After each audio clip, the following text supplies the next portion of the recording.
ರಾಮಾಯಣ ಪ್ರವಚನ ಮಾಲಿಕೆಯ 4ನೇ ದಿನಕ್ಕೆ ತಮಗೆಲ್ಲರಿಗೂ ಆತ್ಮೀಯವಾದ ಸ್ವಾಗತವನ್ನ ಕೋರುತ್ತೇನೆ. ಶ್ರೀರಾಮಚಂದಿರನೆ ಶ್ರೀಲೋಲ ಸುಂದರನೆ ಶ್ರೀಮನ್ನಾರಾಯಣ ರಾಮ್ ರಾಮ್ ರಾಮ್. ಶ್ರೀರಾಮಚಂದಿರನೆ ಶ್ರೀಲೋಲ ಸುಂದರನೆ ಶ್ರೀಮನ್ನಾರಾಯಣ ರಾಮ್ ರಾಮ್ ರಾಮ್. ರಾಮನೇ ಗುಣ ಧಾಮನೇ ಕೌಸಲ್ಯ ತನಯನೆ ಕಾಕುಸ್ಥ ವಂಶದವನೇ ಕಾರುಣ್ಯ ನಿಧಿಯೇ ರಾಮ್ ರಾಮ್ ರಾಮ್.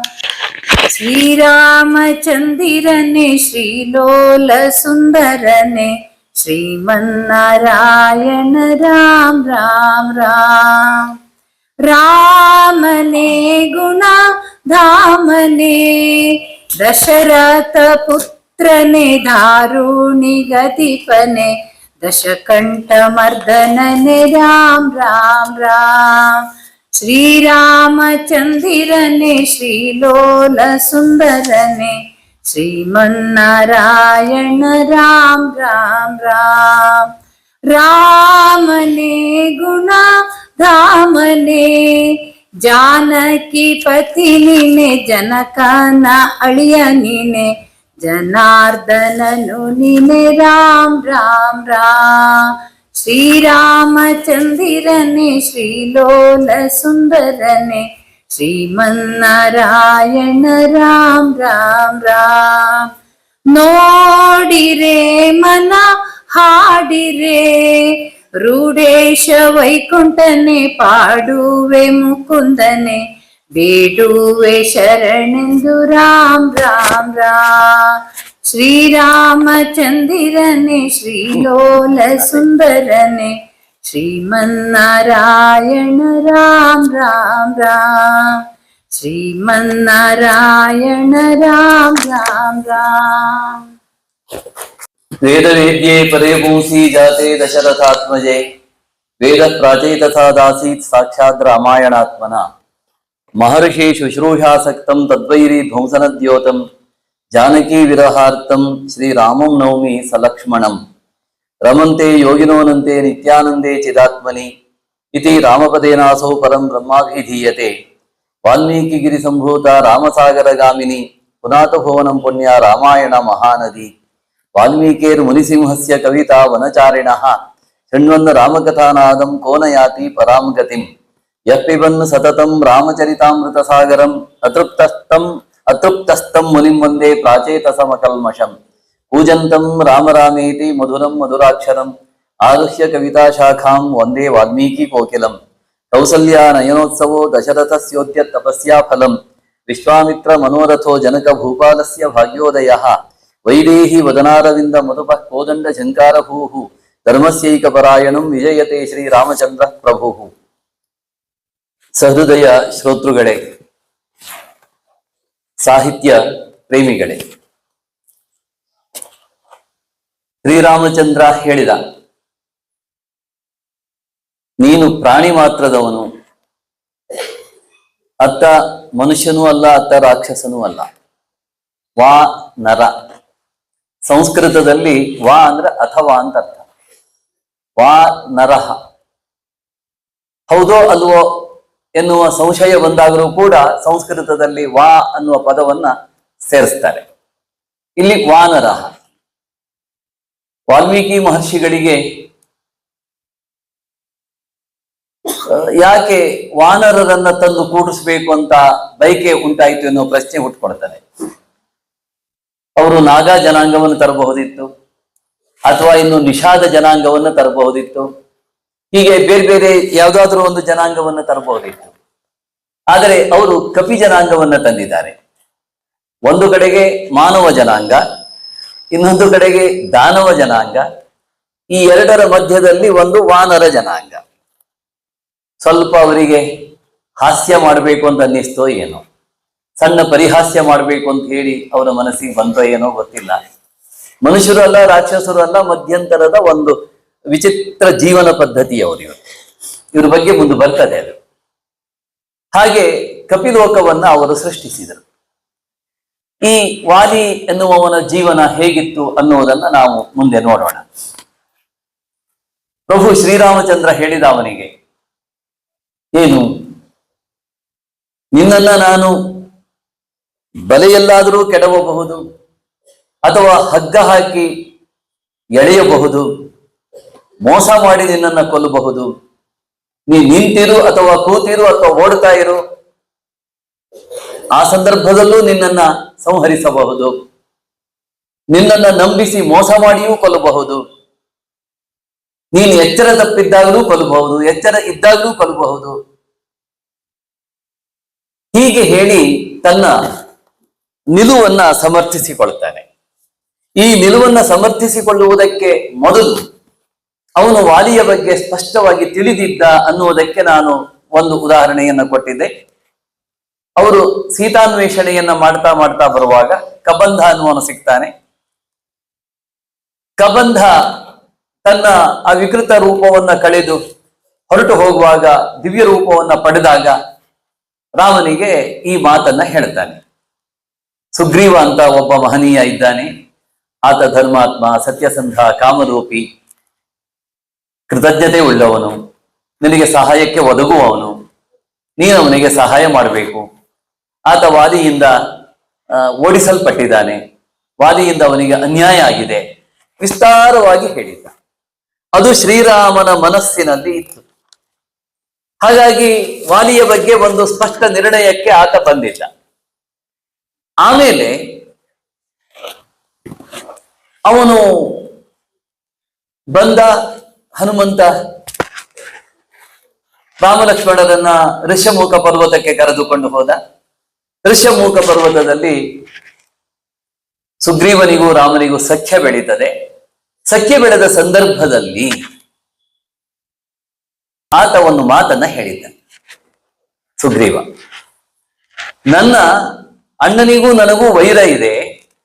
ನನ್ನ ಅಣ್ಣನಿಗೆ ನಾನೊಬ್ಬನೇ ವೈರಿಯಲ್ಲ, ಇನ್ನೂ ಅನೇಕರು ವೈರಿಗಳಿದ್ದಾರೆ.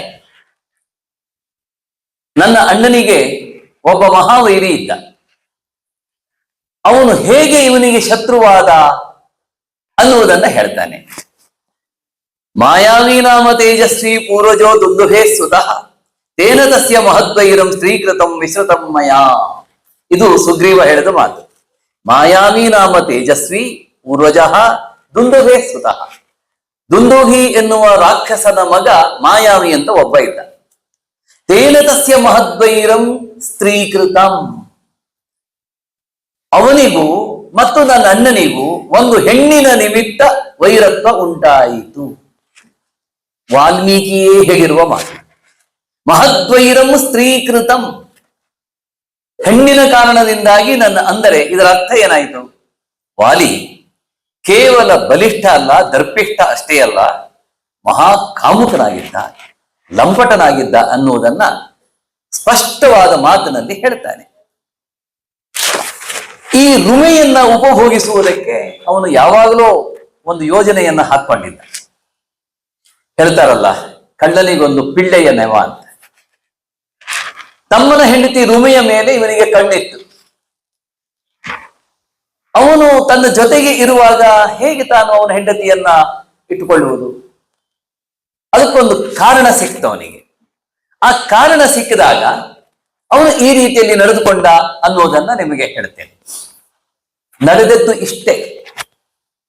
ವಾಲಿ ಮತ್ತು ಸುಗ್ರೀವ ಅನ್ಯೋನ್ಯವಾಗಿದ್ರು. ಅಣ್ಣ ತಮ್ಮಂದಿರು ಅಂದ್ರೆ ಅಷ್ಟು ಪ್ರೀತಿ, ವಿಶ್ವಾಸ, ವಾತ್ಸಲ್ಯದಿಂದ ತುಂಬಿಕೊಂಡಿದ್ರು. ಒಬ್ಬರನ್ನೊಬ್ಬರು ಅಗಲಿ ಇರ್ತಿರ್ಲಿಲ್ಲ. ಅಂತಹ ಅಣ್ಣ ತಮ್ಮಂದರಲ್ಲಿ ವೈರ ಉಂಟಾಯಿತು.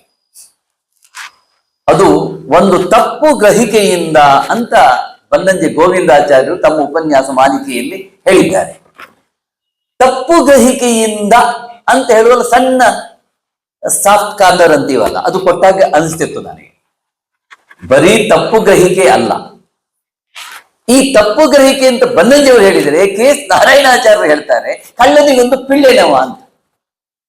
ಕಳ್ಳನಿಗೊಂದು ಪಿಳ್ಳೆನವ ಅನ್ನುವುದೇ ಹೆಚ್ಚು ಸೂಕ್ತ. ನಾನು ಅವರಿಬ್ಬರನ್ನು ಕಂಪೇರ್ ಮಾಡಿ ಹೇಳ್ತಾ ಇರುವಂತಹದ್ದು. ಈ ಸನ್ನಿವೇಶವನ್ನೆಲ್ಲ ನೋಡಿದಾಗ ಆಯ್ಕೆ ನಮಗೆ ಬಿಟ್ಟಿದ್ದು. ಇಲ್ಲಿ ಮಹದ್ವೈರಂ ಸ್ತ್ರೀಕೃತಂ ಅಂತ 2 ಸಲ ಹೇಳದೆ, 3ನೇ ಸಲ ಹೇಳದೆ ಒಂದು ಕಾರಣ ಇದೆ. ಇವತ್ತು ರಾಧಾ ಎಂಬ ಗೃಹಿಣಿ ನಮ್ಮ ಪ್ರೇಕ್ಷಕರಲ್ಲಿ ಒಬ್ಬರು, ಅವರು ಒಂದು ರಿಕ್ವೆಸ್ಟ್ ಮಾಡಿಕೊಂಡ್ರು, ಸರ್ ನೀವು ಸಂಸ್ಕೃತ ಬಿಟ್ಟುಬಿಡಿ, ಬರೀ ಕಥೆಯನ್ನು ಮಾತ್ರ ಹೇಳಿ, ಸಂಸ್ಕೃತ ಯಾರಿಗೂ ಬರುವುದಿಲ್ಲ, ಮತ್ತೆ ನಿಮಗೆ ಟೈಮ್ ಉಳಿತಾಯ ಆಗ್ತದೆ, ಕತೆ ಹೇಳಿದ್ರೆ ಸಾಕು ಅಂತ. ಕತೆ ಹೇಳಿದ್ರೆ ಇಷ್ಟು ಸ್ವಾರಸ್ಯವನ್ನ ತರಲಿಕ್ಕೆ ಆಗೋದಿಲ್ಲ. ಸಂಸ್ಕೃತ ಬರಲೇಬೇಕು ಅಂತಿಲ್ಲ. ಈಗ ನಾವು ಮಹದ್ವೈರಂ ಸ್ತ್ರೀಕೃತ ಬಂದ್ರೆ ಯಾರಿಗೂ ಅರ್ಥ ಆಗಲ್ಲ, ಎಲ್ರಿಗೂ ಅರ್ಥ ಆಗ್ತದೆ. ಒಂದು ಹೆಣ್ಣಿನ ನಿಮಿತ್ತ ವಾಲಿಗೂ ಮಾಯಾವಿಗೂ ಆಗ್ತಿರ್ಲಿಲ್ಲ ಅನ್ನೋದು ಸ್ಪಷ್ಟವಾಗಿ ಅರ್ಥ ಆಗ್ತದೆ. ಹಾಗಾಗಿ ಮಧ್ಯ ಮಧ್ಯದಲ್ಲಿ ಸಂಸ್ಕೃತವನ್ನ ತರ್ತೇನೆ. ಇನ್ನೊಂದೇನೆಂದ್ರೆ ಲೋಕೋ ಭಿನ್ನ ರುಚಿಹಿ ಅಂತ ಒಂದು ಮಾತಿದೆ. ಪ್ರಪಂಚ, ಜನತೆ ಅದು ಭಿನ್ನ ಭಿನ್ನವಾದ ರುಚಿಯನ್ನ ಹೊಂದಿರ್ತದೆ. ಒಬ್ಬನಿಗೆ ವ್ಯಾಖ್ಯಾನ ಇಷ್ಟ, ಇನ್ನೊಬ್ಬನಿಗೆ ವಿಶ್ಲೇಷಣೆ ಇಷ್ಟ, ಇನ್ನೊಬ್ಬನಿಗೆ ಕಥೆ ಇಷ್ಟ, ಇನ್ನೊಬ್ಬನಿಗೆ ಲಾಲಿತ್ಯ ಇಷ್ಟ, ಇನ್ನೊಬ್ಬನಿಗೆ ಓಜೋ ಗುಣ ಇಷ್ಟ. ಹೀಗೆ ಬೇರೆ ಬೇರೆ ಬೇರೆ ಬೇರೆ ಇಷ್ಟವಾದಂತ ಅಂಶಗಳು ಇರುತ್ತವೆ. ಹಾಗಾಗಿ ಪ್ರವಚನಕಾರನಿಗೆ ಕಷ್ಟ ಆಗ್ತದೆ ಏನು ಮಾಡಬೇಕು ಅಂತ. ಯಾಕೆ ಹೇಳಿದೆ ಅಂದ್ರೆ ಹರಿಕಥೆ ಇದೆ. ಹರಿಕಥೆಯಲ್ಲಿ ಅದೊಂದು ಪ್ರವಾಹ. ಅಚ್ಯುತದಾಸರು, ಕೇಶವದಾಸರು ಎಲ್ಲ ಮಾಡ್ತಿದ್ರು. ಅವ್ರ ನಂತರ ಹರಿಕಥೆ ಆ ಮಟ್ಟಕ್ಕೆ ಬೆಳಿಲೇ ಇಲ್ಲ.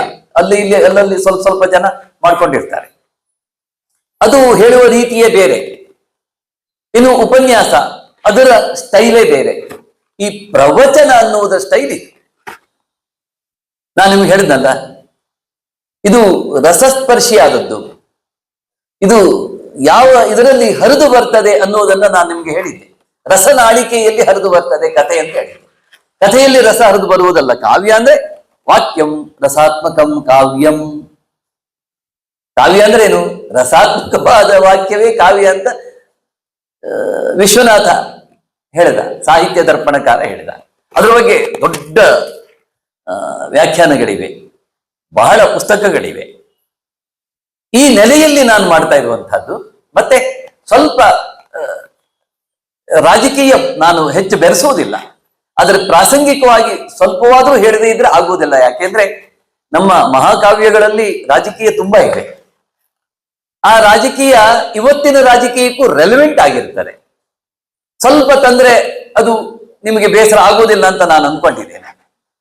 ಹೀಗೆ ಅನೇಕ ಮುಖಗಳು ಇವೆ ಪ್ರವಚನ ಅಂದ್ರೆ. ಏನು ಅಂದ್ರೆ ಅಲ್ಲಿಯ ಸಂದೇಶವನ್ನು, ಅಲ್ಲಿಯ ರೂಪಕವನ್ನು, ಅಲ್ಲಿಯ ಧ್ವನಿಯನ್ನು, ಅಲ್ಲಿಯ ಸಾಂಕೇತಿಕತೆಯನ್ನು, ಅಲ್ಲಿಯ ಮಿತ್ತನ್ನು ನಾವು ತಿಳಿಸ್ಕೊಡದೇ ಇದ್ರೆ ನಮಗೆ ರಾಮಾಯಣ, ಮಹಾಭಾರತ ಅದರ ಅಂತರಂಗ ಗೊತ್ತಾಗುವುದಿಲ್ಲ. ಅದರ ಅಂತರಂಗ ಗೊತ್ತಾಗಬೇಕು ಅಂತಾದ್ರೆ ನಾವು ಈ ಕೆಲಸವನ್ನ ಮಾಡಬೇಕಾಗ್ತದೆ. ಎಷ್ಟು ಸಾಧ್ಯವೋ ಅಷ್ಟು.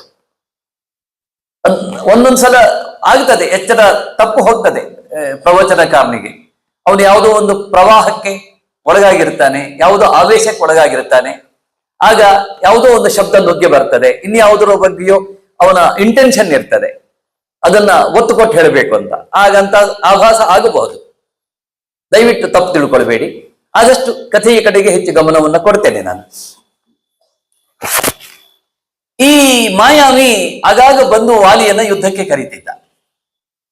ವಾಲಿ ಅವನೊಡನೆ ಯುದ್ಧಕ್ಕೆ ಹೋಗ್ತಿದ್ದ. ಒಮ್ಮೆ ಮಾಯಾವಿ ಮಹಾಟ್ಟಹಾಸದಿಂದ ವಾಲಿಯನ್ನ ಯುದ್ಧಕ್ಕೆ ಕರೆದ. ಆ ಸಂದರ್ಭದಲ್ಲಿ ಸುಗ್ರೀವನು ಕೂಡ ಅಣ್ಣನ ಜೊತೆಗೆ ಹೋಗ್ತಿದ್ದ ಯುದ್ಧ ಮಾಡುವುದಕ್ಕೆ. ಆದರೆ ಅವನು ಮಹಾಬಲಿಷ್ಠ ಆಗಿದ್ದ. ಯುದ್ಧ ಮಾಡ್ತಾ ಮಾಡ್ತಾ ಮಾಡ್ತಾ ಈಗ ನಾವು ಹೀಗೆ ಊಹಿಸಬಹುದು, 2 ಗೂಳಿಗಳು ಪರಸ್ಪರ ಹೊಡೆದಾಡಿಕೊಳ್ಳುವಾಗ ಅದು ಇಷ್ಟೇ ಜಾಗದಲ್ಲಿ ಇರಲ್ಲ. ಸೋಲಿಸ್ತಾ ಸೋಲಿಸ್ತಾ ಅಲ್ಲಿವರೆಗೆ ಹೋಗುತ್ತೆ, ಅದು ಸೋಲಿಸ್ತಾ ಸೋಲ್ತಾ ಇಲ್ಲಿವರೆಗೆ ಬರುತ್ತೆ, ದೊಡ್ಡ ಜಾಗವನ್ನ ತಗೊಳುತ್ತೆ. ಹಾಗೆಯೇ ಈ ವಾಲಿ ಮತ್ತು ಮಾಯಾವಿ ಹೊಡೆದಾಡ್ಕೊಂಡಿದ್ದಾರೆ. ಯುದ್ಧ ಅಂದ್ರೆ ಬಿಲ್ಲು ಬಾಣ, ಗದೆ, ಕತ್ತಿ ಯಾವುದೂ ಅಲ್ಲ. ಹೊಡೆಯೋದು ಬಡಿಯೋದು, ಕುಸ್ತಿ. ತೊಳ್ಕೊಂಡು ಇವನು ಹೋದ ವಾಲಿ ಮಾಯಾವಿಯನ್ನ. ಸುಗ್ರೀವನು ಬೆನ್ನಟ್ಟಿದ. ಅವನೇನ್ ಮಾಡ್ಬಿಟ್ಟ, ಅಲ್ಲಿ ಹತ್ತಿರದಲ್ಲಿದ್ದ ಯಾವುದೋ ಒಂದು ಗುಹೆಯನ್ನ ಪ್ರವೇಶ ಮಾಡಿಬಿಟ್ಟ ಮಾಯಾವಿ. ಆಗ ವಾಲಿ ಹೇಳಿದ ಸುಗ್ರೀವನಿಗೆ, ನೋಡು, ನೀನು ಈ ದ್ವಾರದಲ್ಲಿ ಅವನೇನಾದ್ರೂ ಹೊರಗೆ ಬಂದ್ರೆ ಅವನು ಬಡಿದು ಹಾಕ್ತೀನಿ, ನಾನು ಒಳಗೆ ಅವನು ಬೆನ್ನಟ್ಕೊಂಡು ಹೋಗ್ತೇನೆ ಮತ್ತು ಅವನನ್ನ ಮುಗಿಸಿ ಬರ್ತೇನೆ ಅಂತ ಹೇಳಿದ. ಹೋದ್ರು ಒಳಗೆ ಇಬ್ಬರು. ವಾಲಿಗೂ ಮತ್ತು ಮಾಯಾವಿಗೂ ಘನಘೋರ ಸಂಗ್ರಾಮ ಆರಂಭ ಆಯಿತು. ಕವಿ ಹೇಳ್ತಾನೆ 1 ವರ್ಷ ನಡೆಯಿತು. ಹೊರಗಡೆ ಸುಗ್ರೀವ ಕಾಯ್ತಾ ಇದ್ದಾನೆ. ಮಾಯಾವಿಯೂ ಹೊರಗೆ ಬಂದಿಲ್ಲ, ವಾಲಿಯೂ ಹೊರಗೆ ಬಂದಿಲ್ಲ. ಇವನು ಆತಂಕಕ್ಕೊಳಗಾದ. ಅಣ್ಣನೇ ಎಲ್ಲಿ ಸತ್ತು ಹೋದ್ನ ಅಂತ ತಿಳ್ಕೊಂಡು, ಅದು ತಪ್ಪು ಗ್ರಹಿಕೆ, ಬನ್ನಂಜಿಯವ್ರು ಹೇಳಿದ್ದೆ ಮತ್ತೆ ಬರ್ತಾರೆ. ತಪ್ಪು ತಿಳ್ಕೊಂಡ, ಅವನು ತಪ್ಪು ತಿಳ್ಕೊಂಡ. ಆಮೇಲೆ ಹೇಳ್ತೇನೆ ನಾನು. ತಪ್ಪು ತಿಳ್ಕೊಂಡ, ಅಣ್ಣ ಸತ್ತು ಹೋದ್ರೆ ಮಾಯಾವಿ ಬಂದ್ರೆ ಅಂತ ಹೇಳಿದ. ಆ ಗುಹೆಯ ಬಾಗಿಲಿಗೆ ಒಂದು ದೊಡ್ಡ ಬಂಡೆಯನ್ನ ತಂದು ಹಾಕಿದ. ಮನೆಗೆ ಬಂದ್ಬಿಟ್ಟು ಮತ್ ಸ್ವಲ್ಪ ದಿನ ನೋಡಿದ್ರೆ ಅಣ್ಣ ಬರ್ಲಿಲ್ಲ. ಗಡಿಬಿಡಿಯಲ್ಲಿ ಇವನಿಗೆ ಕಿಷ್ಕಿಂಧೆಯ ಆಧಿಪತ್ಯ ಕೊಟ್ಬಿಟ್ರು ಮಂತ್ರಿಗಳೆಲ್ಲ ಸೇರಿ. ಕಿಷ್ಕಿಂಧೆಯ ಅಧಿರಾಜನಾದ ಇವನು. ಒಂದು ದಿನ ಸಿಂಹಾಸನದಲ್ಲಿ ಕೂತ್ಕೊಂಡಿದ್ದಾಗ ವಾಲಿ ಹೊರಗರೆತ ಕೂಗ್ತಾ ಬಂದ. ನೋಡ್ತಾನೆ ತನ್ನ ಆಸನದ ಮೇಲೆ ಈತ ಕೂತ್ಕೊಂಡಿದ್ದಾನೆ. ಓ, ಇವನು ರಾಜ್ಯದ ಆಸೆಯಿಂದ ಕಲ್ಲು ಬಂಡೆಯನ್ನ ಆ ಗುಹೆಯ ದ್ವಾರಕ್ಕೆ ಹಾಕಿ ಬಂದಿದ್ದಾನೆ ಅಂತ ತೀರ್ಮಾನಿಸ್ಬಿಟ್ಟು ಅವನು ತಪ್ಪು ತಿಳ್ಕೊಂಡ, ಇವನು ತಪ್ಪು ತಿಳ್ಕೊಂಡ. ಆಗ ಇವನಿಗೆ ಸಿಟ್ಟು ಬಂದ್ಬಿಡ್ತು ವಾಲಿಗೆ. ಅರೆ, ತಾನು ಅವನನ್ನು ಮುಗಿಸಿ ಬಂದಿದ್ದೇನೆ, ಕಷ್ಟಪಟ್ಟು ಬಂದಿದ್ದೇನೆ, ಇವನಿಗೆ ಅಷ್ಟು ತಾಳ್ಮೆ ಇರ್ಲಿಲ್ವಾ? ಇವನು ತಾಳ್ಮೆಗೆಟ್ಟವನು ಅಂತ ಹೇಳಿದ. ಸುಗ್ರೀವನಿಗೆ ಬಡ್ದ, ಯದ್ವಾ ತದ್ವಾ ಹೊಡೆದು ಬಿಟ್ಟ. ನೀನು ಹೊರಗೆ ಹೋಗ್ಬೇಕು, ಇಲ್ಲಿ ಇರು ಕೂಡುದು ಅಂತ ಬೆನ್ನಟ್ಟಿದ. ಸುಗ್ರೀವನು ಓಡಿದ. ಎಲ್ಲೆಲ್ಲಿ ದೇಶ ಓಡಾಡಿದ್ರೂ ಗೊತ್ತಿಲ್ಲ, ಅಂತೂ ಜೀವ ಉಳಿಸ್ಕೊಳ್ಳೋದಕ್ಕೆ ಆತ ಪರದಾಡಿದ. ಹಾಗೆ ಪರದಾಡುವಾಗ ಇವನೇನ್ ಮಾಡಿದಾನೆ ಅಂತಂದ್ರೆ, ಅವನ ಮಡದಿಯಾದ ರುಮೆಯನ್ನ ಬಲಾತ್ಕಾರವಾಗಿ ಸೆಳೆದು ಇಟ್ಟುಕೊಂಡ. ಇದು ಅವನು ಮಾಡಿದ ಘೋರ ತಪ್ಪು. ಸುಗ್ರೀವ ಹೆದರುಕೊಂಡ ಅಣ್ಣನಿಗೆ. ಅವನಿಗೆ ಬದುಕಬೇಕು, ಯಾರಿಗೆ ಬದುಕುವ ಆಸೆ ಇರೋದಿಲ್ಲ. ಆಗ ಅವನು ಮದಂಗ ಋಷಿಗಳ ಆಶ್ರಮ ಋಷ್ಯಮೂಕ ಪರ್ವತದಲ್ಲಿ ಉಳ್ಕೊಂಡ. ಮದಂಗ ಋಷಿಗಳ ಆಶ್ರಮದ ಸಮೀಪಕ್ಕೆ ಇರುವಂತಹದ್ದು, ಅದು ಋಷ್ಯಮೂಕವೇ. ಅಲ್ಲಿ ಇರುವುದಕ್ಕೊಂದು ಕಾರಣ ಇತ್ತು. ಸ್ವಲ್ಪ ದಿನಗಳಲ್ಲಿ ದುಂದುವಿ ಎನ್ನುವ ರಾಕ್ಷಸ ಬಂದ. ವಾಲ್ಮೀಕಿ ರಾಮಾಯಣದಲ್ಲಿ ದುಂದುಭಿಯ ಮಗ ಮಾಯಾವಿ ಅಂತಿದೆ, ಇನ್ನೊಂದು ಕಡೆಗೆ ದುಂದುಬಿ ಎನ್ನುವ ರಾಕ್ಷಸ ಬೇರೆ ಅಂತ ಹೇಳ್ತಾರೆ. ಅದು ಸ್ಪಷ್ಟತೆ ಇಲ್ಲ, ಗೊತ್ತಾಗುದಿಲ್ಲ. ದುಂದುಬಿ ಅಂತ ಇಟ್ಕೊಳ್ಳೋಣ. ಒಬ್ಬ ರಾಕ್ಷಸ ಬಂದ, ಅವನಿಗೂ ವಾಲಿಗೂ ಯುದ್ಧ ಆಯಿತು. ಆ ದುಂದುಬಿ ಯಾವ ವೇಷದಲ್ಲಿ ಬಂದಿದ್ದ ಅಂದ್ರೆ ಕೋಣನ ವೇಷದಲ್ಲಿ ಬಂದಿದ್ದಂತೆ. ಇಬ್ರು ಘನಘೋರವಾಗಿ ಯುದ್ಧ ಮಾಡಿದ್ರು. ಇವನೇನ್ ಮಾಡಿದ, ವಾಲಿ ಮಹಾಬಲಿಷ್ಠ ಅಲ್ವ, ಆ ಕೋಣನ 4 ಕಾಲುಗಳನ್ನ ಹಿಡಿದು ಎಳೆದು ಮೇಲಕ್ಕೆ ಇಟ್ಟುಕೊಂಡು ಗರ ಗರ ಗರ ತಿರುಗಿಸಿ ನೆಲಕ್ಕೆ ಅಪ್ಪಳಿಸಿದ, ಅಥವಾ ಬಂಡೆಗೆ ಅಪ್ಪಳಿಸಿದ. ಅದು ರಕ್ತ ಚಿಮ್ಮಿ ಮತಂಗ ಋಷಿಗಳ ಆಶ್ರಮಕ್ಕೆ ಹೋಯ್ತು. ಮತಂಗ ಋಷಿಗಳು ತಪಸ್ ಮಾಡ್ತಾ ಇದ್ರು. ಇದೆಲ್ಲಿಂದ ಬಂತು ರಕ್ತ ಅಂತ ಯೋಚನೆ ಮಾಡಿದ್ರು. ಅವರು ಆ ಕೂಡಲೇ ಒಂದು ಶಾಪವನ್ನ ಕೊಟ್ಟರು. ಈ ರಕ್ತ ಬೀಳುವುದಕ್ಕೆ ಯಾವನು ಕಾರಣನೋ ಆ ವ್ಯಕ್ತಿ ಈ ಪ್ರದೇಶಕ್ಕೆ ಬಂದ್ರೆ ಸತ್ತು ಹೋಗ್ಲಿ ಅಂತ. ಸುಗ್ರೀವನಿಗೆ ಆ ಶಾಪ ವರವಾಯಿತು, ವಾಲಿಗೆ ಶಾಪವಾಯಿತು. ಆಗ ಸುಗ್ರೀವ ಏನು ಮಾಡಿದ, ಆ ಪ್ರದೇಶವನ್ನು ಆಶ್ರಯಿಸಿ ಬದುಕುವುದಕ್ಕೆ ಆರಂಭಿಸಿದ. ಯಾಕೆ ಅಂದ್ರೆ ಇನ್ನು ವಾಲಿ ಅಲ್ಲಿ ಬರುವಂತಿಲ್ಲ, ಬಂದ್ರೆ ಅವನು ಸತ್ತು ಹೋಗ್ತಾನೆ. ಹಾಗಾಗಿ ವಾಲಿ ಆ ಪ್ರದೇಶಕ್ಕೆ ಹೋಗಲೇ ಇಲ್ಲ.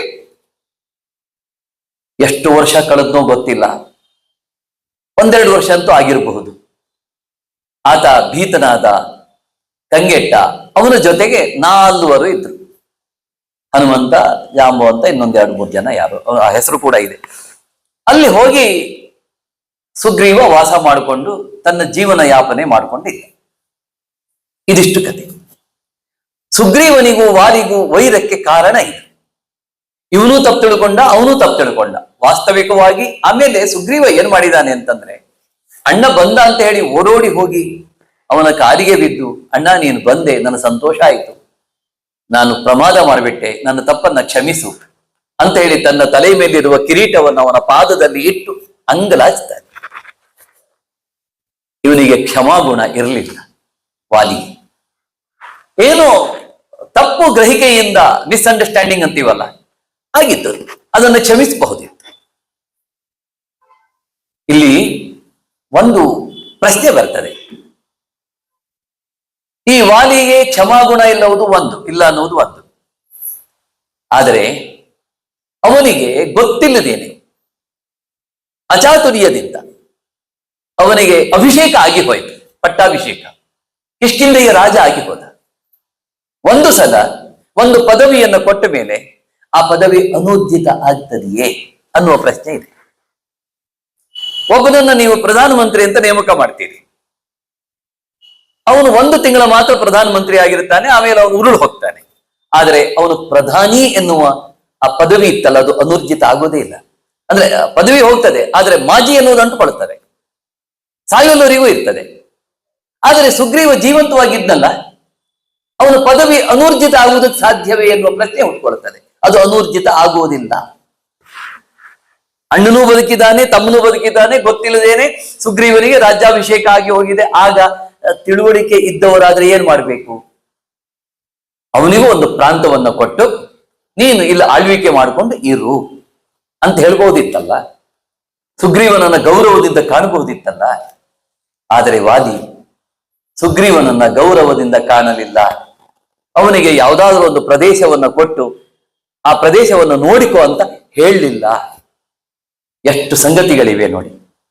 ಈಗ ನಮ್ಮಲ್ಲಿ ನೀವು ಯಾವುದೇ ಒಂದು ಮಠವನ್ನ ಗಮನಿಸಿ, ಒಬ್ಬ ದೊಡ್ಡ ಸ್ವಾಮೀಜಿ, ಇನ್ನೊಬ್ರು ಚಿಕ್ಕ ಸ್ವಾಮೀಜಿ ಅಂತ ಇಬ್ಬರು ಇರ್ತಾರೆ. ಈ ಚಿಕ್ಕ ಸ್ವಾಮೀಜಿ ಪದವಿ ಬಂದದ್ದು ಹೇಗೆ ಅನ್ನೋದಕ್ಕೆ ಹಳೆ ಕಾಲದಲ್ಲಿ ಒಂದು ಪದ್ಧತಿ ಇತ್ತು.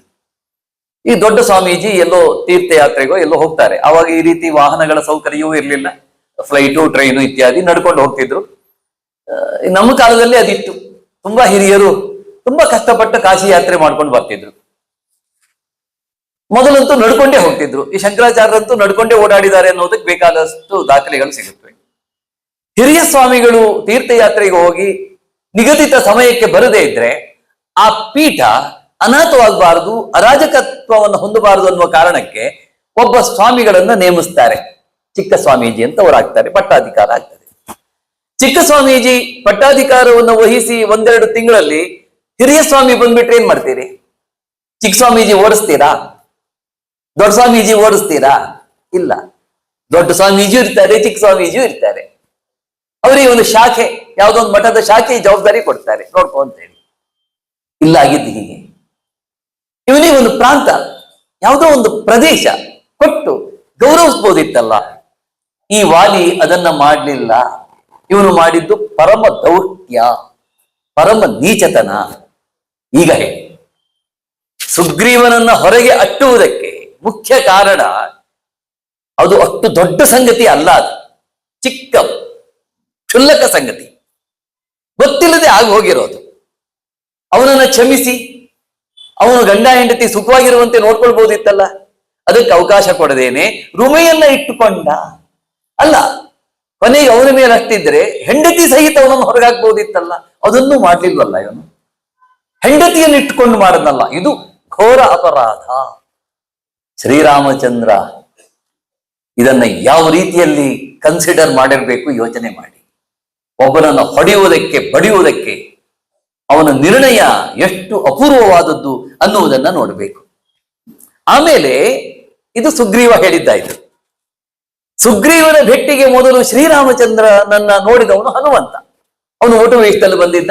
ಶ್ರೀರಾಮನ ಬಳಿ ತನ್ನ ಪರಿಚಯ ಮಾಡಿಕೊಳ್ಳುವಾಗ ಒಂದು ಮಾತನ್ನ ಹೇಳ್ತಾನೆ. ಸುಗ್ರೀವೋ ನಾಮ ಧರ್ಮಾತ್ಮ ಕಶ್ಚಿತ್ ವಾನರ ಯೂಥಪಃ ವೀರೋ ವಿನಿಕೃತೋ ಭ್ರಾತ್ರ ಜಗತ್ ಭ್ರಮತಿ ದುಃಖಿತ. ಒಂದೊಂದು ಪದವೂ ಕೂಡ ಹಿಜಬೇಕಾದ್ದು. ಸುಗ್ರೀವೋ ನಾಮ ಧರ್ಮಾತ್ಮ, ಹೆಜ್ಜೆ ಹೆಜ್ಜೆಗೂ ಕೂಡ ಸುಗ್ರೀವ ಧರ್ಮಾತ್ಮ ಎನ್ನುವ ಶಬ್ದ ಬರ್ತದೆ. ಸುಗ್ರೀವ ನಿಜವಾಗ್ಲೂ ಧರ್ಮಾತ್ಮ, ಸತ್ಯಸಂಧ, ಕೃತಜ್ಞ, ಒಳ್ಳೆಯ ಗುಣವುಳ್ಳವನು. ಅವನಿಗೆ ಜನಾನುರಾಗ ಕೂಡ ಇತ್ತು. ವಾಲಿಗಿಂತಲೂ ಶ್ರೇಷ್ಠನಾದ ವ್ಯಕ್ತಿಯಾಗಿದ್ದ. ಇದಕ್ಕೆ ಅಪೋಸಿಟ್ ಆಗಿರುವವನೇ ವಾಲಿ, ದುರಾತ್ಮ, ಕೃತಜ್ಞ, ಸೌಜನ್ಯ ಇಲ್ಲದೆ ಇದ್ದವನು, ದೌರ್ಜನ್ಯದ ಪರಮಾವಧಿ ಉಳ್ಳವನು. ಹೀಗೆ ಅರ್ಥ ಮಾಡ್ತಾ ಹೋಗ್ಬೋದು. ಕಶ್ಚಿತ್ ವಾನರ ಯೂಥಪಃ, ಯೂಥಪ ಅಂದ್ರೆ ಶ್ರೇಷ್ಠ ಅಂತ, ವಾನರರಲ್ಲಿ ಶ್ರೇಷ್ಠನಾದವನು. ವೀರಃ ಪರಾಕ್ರಮಶಾಲಿ, ಅವನೇನು ಕಡಿಮೆ ಇಲ್ಲ. ವಾಲಿಗೆ ಹೋಲಿಸಿದರೆ ಸ್ವಲ್ಪ ಶಕ್ತಿ ಕಡಿಮೆ ಅಂತ ಬಿಟ್ಟರೆ ವಾಲಿಗೆ ಹಣ್ಣುಗಾಯಿ ನೀರ್ಗಾಯಿ ಮಾಡ್ತಿದ್ದ ಅವನು ವಾಲಿಯನ್ನ. ವೀರೋ ವಿನಿಕೃತೋ ಭ್ರಾತ್ರ ಜಗತ್ ಭ್ರಮತಿ ದುಃಖಿತ. ಭ್ರಾತ್ರ ಅವನಿಂದ ವಿನಿಕೃತ, ಅವನಿಂದ ಘಾತಿಸಲ್ಪಟ್ಟು ದುಃಖಿತನಾಗಿ ಜಗತ್ತು ಭ್ರಮತಿ, ಇಡೀ ಜಗತ್ತಿನಲ್ಲಿ ಅಲದಾಡ್ಕೊಂಡಿದ್ದಾನೆ. ಅವನಿಗೆ ನಿಂತುಕೊಳ್ಳುವುದಕ್ಕೆ ಸರಿಯಾದ ನೆಲೆ ಇಲ್ಲ. ತಾತ್ಕಾಲಿಕವಾಗಿ ಋಷ್ಯಮುಖ ಪರ್ವತದಲ್ಲಿ ಇದ್ದಾನೆ ಅಂತ ಬಿಟ್ರೆ ಅವನಿಗೆ ವ್ಯವಸ್ಥಿತವಾದ ನೆಲೆ ಇಲ್ಲ. ಇದು ಹನುಮಂತ ಹೇಳಿದ್ದು. ಕಬಂಧ ಹೇಳ್ದ, ಸುಗ್ರೀವ ಹೇಳ್ದ, ಹನುಮಂತನು ಹೇಳ್ದ. ಇವರೆಲ್ಲರ ಒಟ್ಟು ಅಭಿಪ್ರಾಯ ಏನು ಕೇಳಿದ್ರೆ ವಾಲಿ ದುಷ್ಟ ಅನ್ನುವುದು. ನಿರ್ಣಯ ತಗೊಳ್ಳಿಕ್ಕೆ ಇಷ್ಟು ಸಾಕಲ್ವಾ? ಆಮೇಲೆ ಇನ್ನೊಂದು ನೆನಪಿಟ್ಟುಕೊಳ್ಳಿ, ಒಬ್ಬ ವ್ಯಕ್ತಿಯನ್ನ ನಾವು ತಿಳ್ಕೊಳ್ಳುವುದು ಹೇಗೆ ಅಂತಂದ್ರೆ ಡೈರೆಕ್ಟ್ ಅಲ್ಲ, ಪರೋಕ್ಷವಾಗಿ. ನಾವು ಪರೋಕ್ಷವಾಗಿ ಬಹಳ ವ್ಯಕ್ತಿಯನ್ನ ತಿಳ್ಕೊಳ್ತೇವೆ, ವ್ಯಕ್ತಿಗಳನ್ನ. ಈಗ ಒಂದು ಮದುವೆ ಸಂಬಂಧವನ್ನು ನೋಡಿ, ಗಂಡು ಹೆಣ್ಣಿನ ಸಂಬಂಧ ಏರ್ಪಡುವ ಮೊದಲು ಎರಡೂ ಕಡೆಯವರು ಪರಸ್ಪರ ಅಕ್ಕಪಕ್ಕದಲ್ಲಿ, ದೂರದಲ್ಲಿ, ನೆಂಟರಿಷ್ಟರಲ್ಲಿ ವಿಚಾರಿಸಿರ್ತಾರೆ. ಆ ಹುಡುಗಿ ಹೇಗೆ, ತಂದೆ ತಾಯಿ ಹೇಗೆ, ಇದೆಲ್ಲವನ್ನು ವಿಚಾರಿಸ್ತಾರೆ. ಒಬ್ಬ ವ್ಯಕ್ತಿಯನ್ನು ಕೂಡ ತಾನೇ ಸ್ವತಃ ನಿರ್ಣಯ ಮಾಡುವುದರ ಜೊತೆಗೆ ಉಳಿದವರು ಅವನ ಬಗ್ಗೆ ಏನು ಹೇಳ್ತಾರೆ, ಅವನ ಬಗ್ಗೆ ಹೇಗೆ ನಡೆದುಕೊಳ್ತಾರೆ ಅನ್ನುವುದು ಕೂಡ ಕಾರಣ ಆಗಿರ್ತದೆ. ವಾಲಿ ಯಾರು ಏನು ಅನ್ನುವುದನ್ನು ತಿಳಿದುಕೊಳ್ಳುವುದಕ್ಕೆ ರಾಮಚಂದ್ರ ಎಷ್ಟು ಅನಾಯಾಸ ಬಂದಿದೆ ಅವನಿಗೆ. ಆದರೆ ಒಬ್ಬ ರಾಜನಾಗುವವನಿಗೆ, ದೊರೆಯಾಗುವವನಿಗೆ ಜಗತ್ತು ಗೊತ್ತಿರಬೇಕು. ನಮ್ಮಲ್ಲಿ ಒಂದು ಮಾತಿದೆ, ವನವಾಸ ಪ್ರಾಪ್ತಿ ಆಯಿತು ಅಂತ ಹೇಳ್ತೀವಲ್ಲ, ದುಃಖಕರ ಹೌದು, ಆದರೆ ಅದರಲ್ಲಿ ಎಷ್ಟೊಂದು ಗುಣಾಂಶಗಳಿವೆ ಯೋಚನೆ ಮಾಡಬೇಕು. ಒಬ್ಬ ದೊರೆಯಾಗುವುದಕ್ಕೆ ಅವನು ಊರೂರು ತಿರುಗಬೇಕು, ಜನರ ಸುಖ ದುಃಖ ಅರಿವಿಗೆ ಬರಬೇಕು, ದೀನ ದಲಿತರ ಕಷ್ಟ ಕಾರ್ಪಣ್ಯ ಅರಿವಿಗೆ ಬರಬೇಕು. ಮನೆಯಲ್ಲಿ ಕೂತ್ಕೊಂಡ್ರೆ ಅವನಿಗೆ ಜಗತ್ತಿನ ಪರಿವೇ ಇರುವುದಿಲ್ಲ. ಶ್ರೇಷ್ಠ ದೊರೆ ಆಗುವವರೆಲ್ಲರಿಗೂ ವನವಾಸ ಕಡ್ಡಾಯವಾಗಿ ಬಂದಿದೆ, ಯಾವುದೋ ಒಂದು ನೆಪದಿಂದ. ಇಲ್ಲಿ ಕೈಕೇಯಿ ನೆಪ ಆದರೆ ಹಸ್ತಿನಾವತಿಯಲ್ಲಿ ದ್ಯೂತ ನೆಪ ಆಯಿತು. ಧರ್ಮರಾಜ 12 ವರ್ಷ ವನವಾಸ, 1 ವರ್ಷ ಅಜ್ಞಾತವಾಸ ಮಾಡಬೇಕಾಯ್ತು. ವನವಾಸದಲ್ಲಿ ಎಷ್ಟು ಕಥೆಗಳನ್ನು ಕೇಳಿದರು. ಮಾರ್ಕಂಡೇಯರು ಬಂದದ್ದೇನು, ಬೇರೆ ಬೇರೆ ಋಷಿಮುನಿಗಳು ಬಂದದ್ದೇನು, ಎಷ್ಟು ಕಥೆಗಳು ಬರ್ತದೆ ವನವಾಸದಲ್ಲಿ. ವನ ಪರ್ವದಲ್ಲಿ ನಮಗ್ ಗೊತ್ತಿಲ್ಲದೆ ಇರುವ ಸಾವಿರ ಕಥೆಗಳು ಮಹಾಭಾರತದಲ್ಲಿವೆ. ಅದನ್ನು ನಾವು ನೋಡ್ಬೇಕು ಅಂತಾದ್ರೆ ವನಪರ್ವವನ್ನು ಓದ್ಬೇಕು. ಜೀವನಾನುಭವ ಎಷ್ಟು ದಟ್ಟವಾಯಿತು ಅವರಿಗೆ. ಮೊದಲನೇ ಸಲ ಪಾಂಡವರಿಗೆ ವನವಾಸ ಆದಾಗ ಅದು ಈ ಮಟ್ಟದಲ್ಲ, ಸ್ವಲ್ಪ ದಿವಸ ಹೊರಗಿರ್ಬೇಕಾಯ್ತು. ಬಕಾಸುರನನ್ನ ಕೊಂದು ಲೋಕಕ್ಕೆ ಕಲ್ಯಾಣವನ್ನ ಮಾಡಿದರು ಪಾಂಡವರು. ಹಿಡಿಂಬನನ್ನು ಕೊಂದು ಲೋಕಕ್ಕೆ ಕಲ್ಯಾಣ ಮಾಡಿದರು. ಅಜ್ಞಾತವಾಸದಲ್ಲಿ ಕಾಮುಕರಾದ ಕೀಚಕನನ್ನು ಕೊಂದು ಜಗತ್ತಿಗೆ ಉಪಕಾರವನ್ನು ಮಾಡಿದರು. ಇದನ್ನ ನಾವು ನೋಡ್ಬೇಕಾಗಿದೆ. ವನವಾಸ ಅಜ್ಞಾತವಾಸದಲ್ಲಿ ಪಾಂಡವರು ಹೇಗೆ ಲೋಕ ಕಲ್ಯಾಣ ದೀಕ್ಷೆಯನ್ನು ಹೊತ್ತರು ಗಮನಿಸಬೇಕು. ಹಾಗೆ ಶ್ರೀರಾಮಚಂದ್ರ ವನವಾಸಕ್ಕೆ ಬಂದ, ವನವಾಸದಲ್ಲಿ ಅವನು ಎಷ್ಟು ಲೋಕ ಕಲ್ಯಾಣವನ್ನು ಮಾಡಿದ. ರಾಜನಾಗುವವನಿಗೆ ಜಗತ್ತು ಗೊತ್ತಿರಬೇಕು. ಮನೆಯಲ್ಲೇ ಕೂತು ಉಂಡು ತಿಂದು ಬದುಕಿದ ಕೌರವರಿಗೆ ಪರದುಃಖ ಸಂವೇದನೆ ಇರಲಿಲ್ಲ. ಪರರ ಕಷ್ಟ ಕಾರ್ಪಣ್ಯಗಳು ಅರ್ಥ ಆಗ್ತಿರ್ಲಿಲ್ಲ.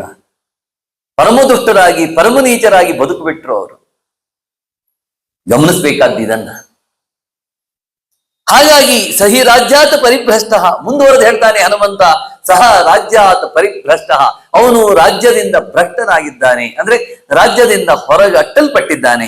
ಕೃತ ವೈರಶ್ಚ ವಾಲಿನಃ, ವಾಲಿಗೂ ಅವನಿಗೂ ವೈರ ಬೆಳೆದಿದೆ. ಕೃತದಾರೋ ವನೇ ತ್ಯಕ್ತ ಭ್ರಾತ್ರ ವಿನಿಕೃತೋ ಭೃಷ, ಮತ್ತೆ ಹೇಳ್ತಾನೆ ಭ್ರಾತ್ರ ವಿನಿಕೃತ. ಕೃತದಾರ, ಅವನ ಹೆಂಡತಿ ಅಪಹರಿಸಲ್ಪಟ್ಟಿದ್ದಾಳೆ, ಬಲಾತ್ಕಾರದಿಂದ ಕಸಿಯಲ್ಪಟ್ಟಿದ್ದಾಳೆ.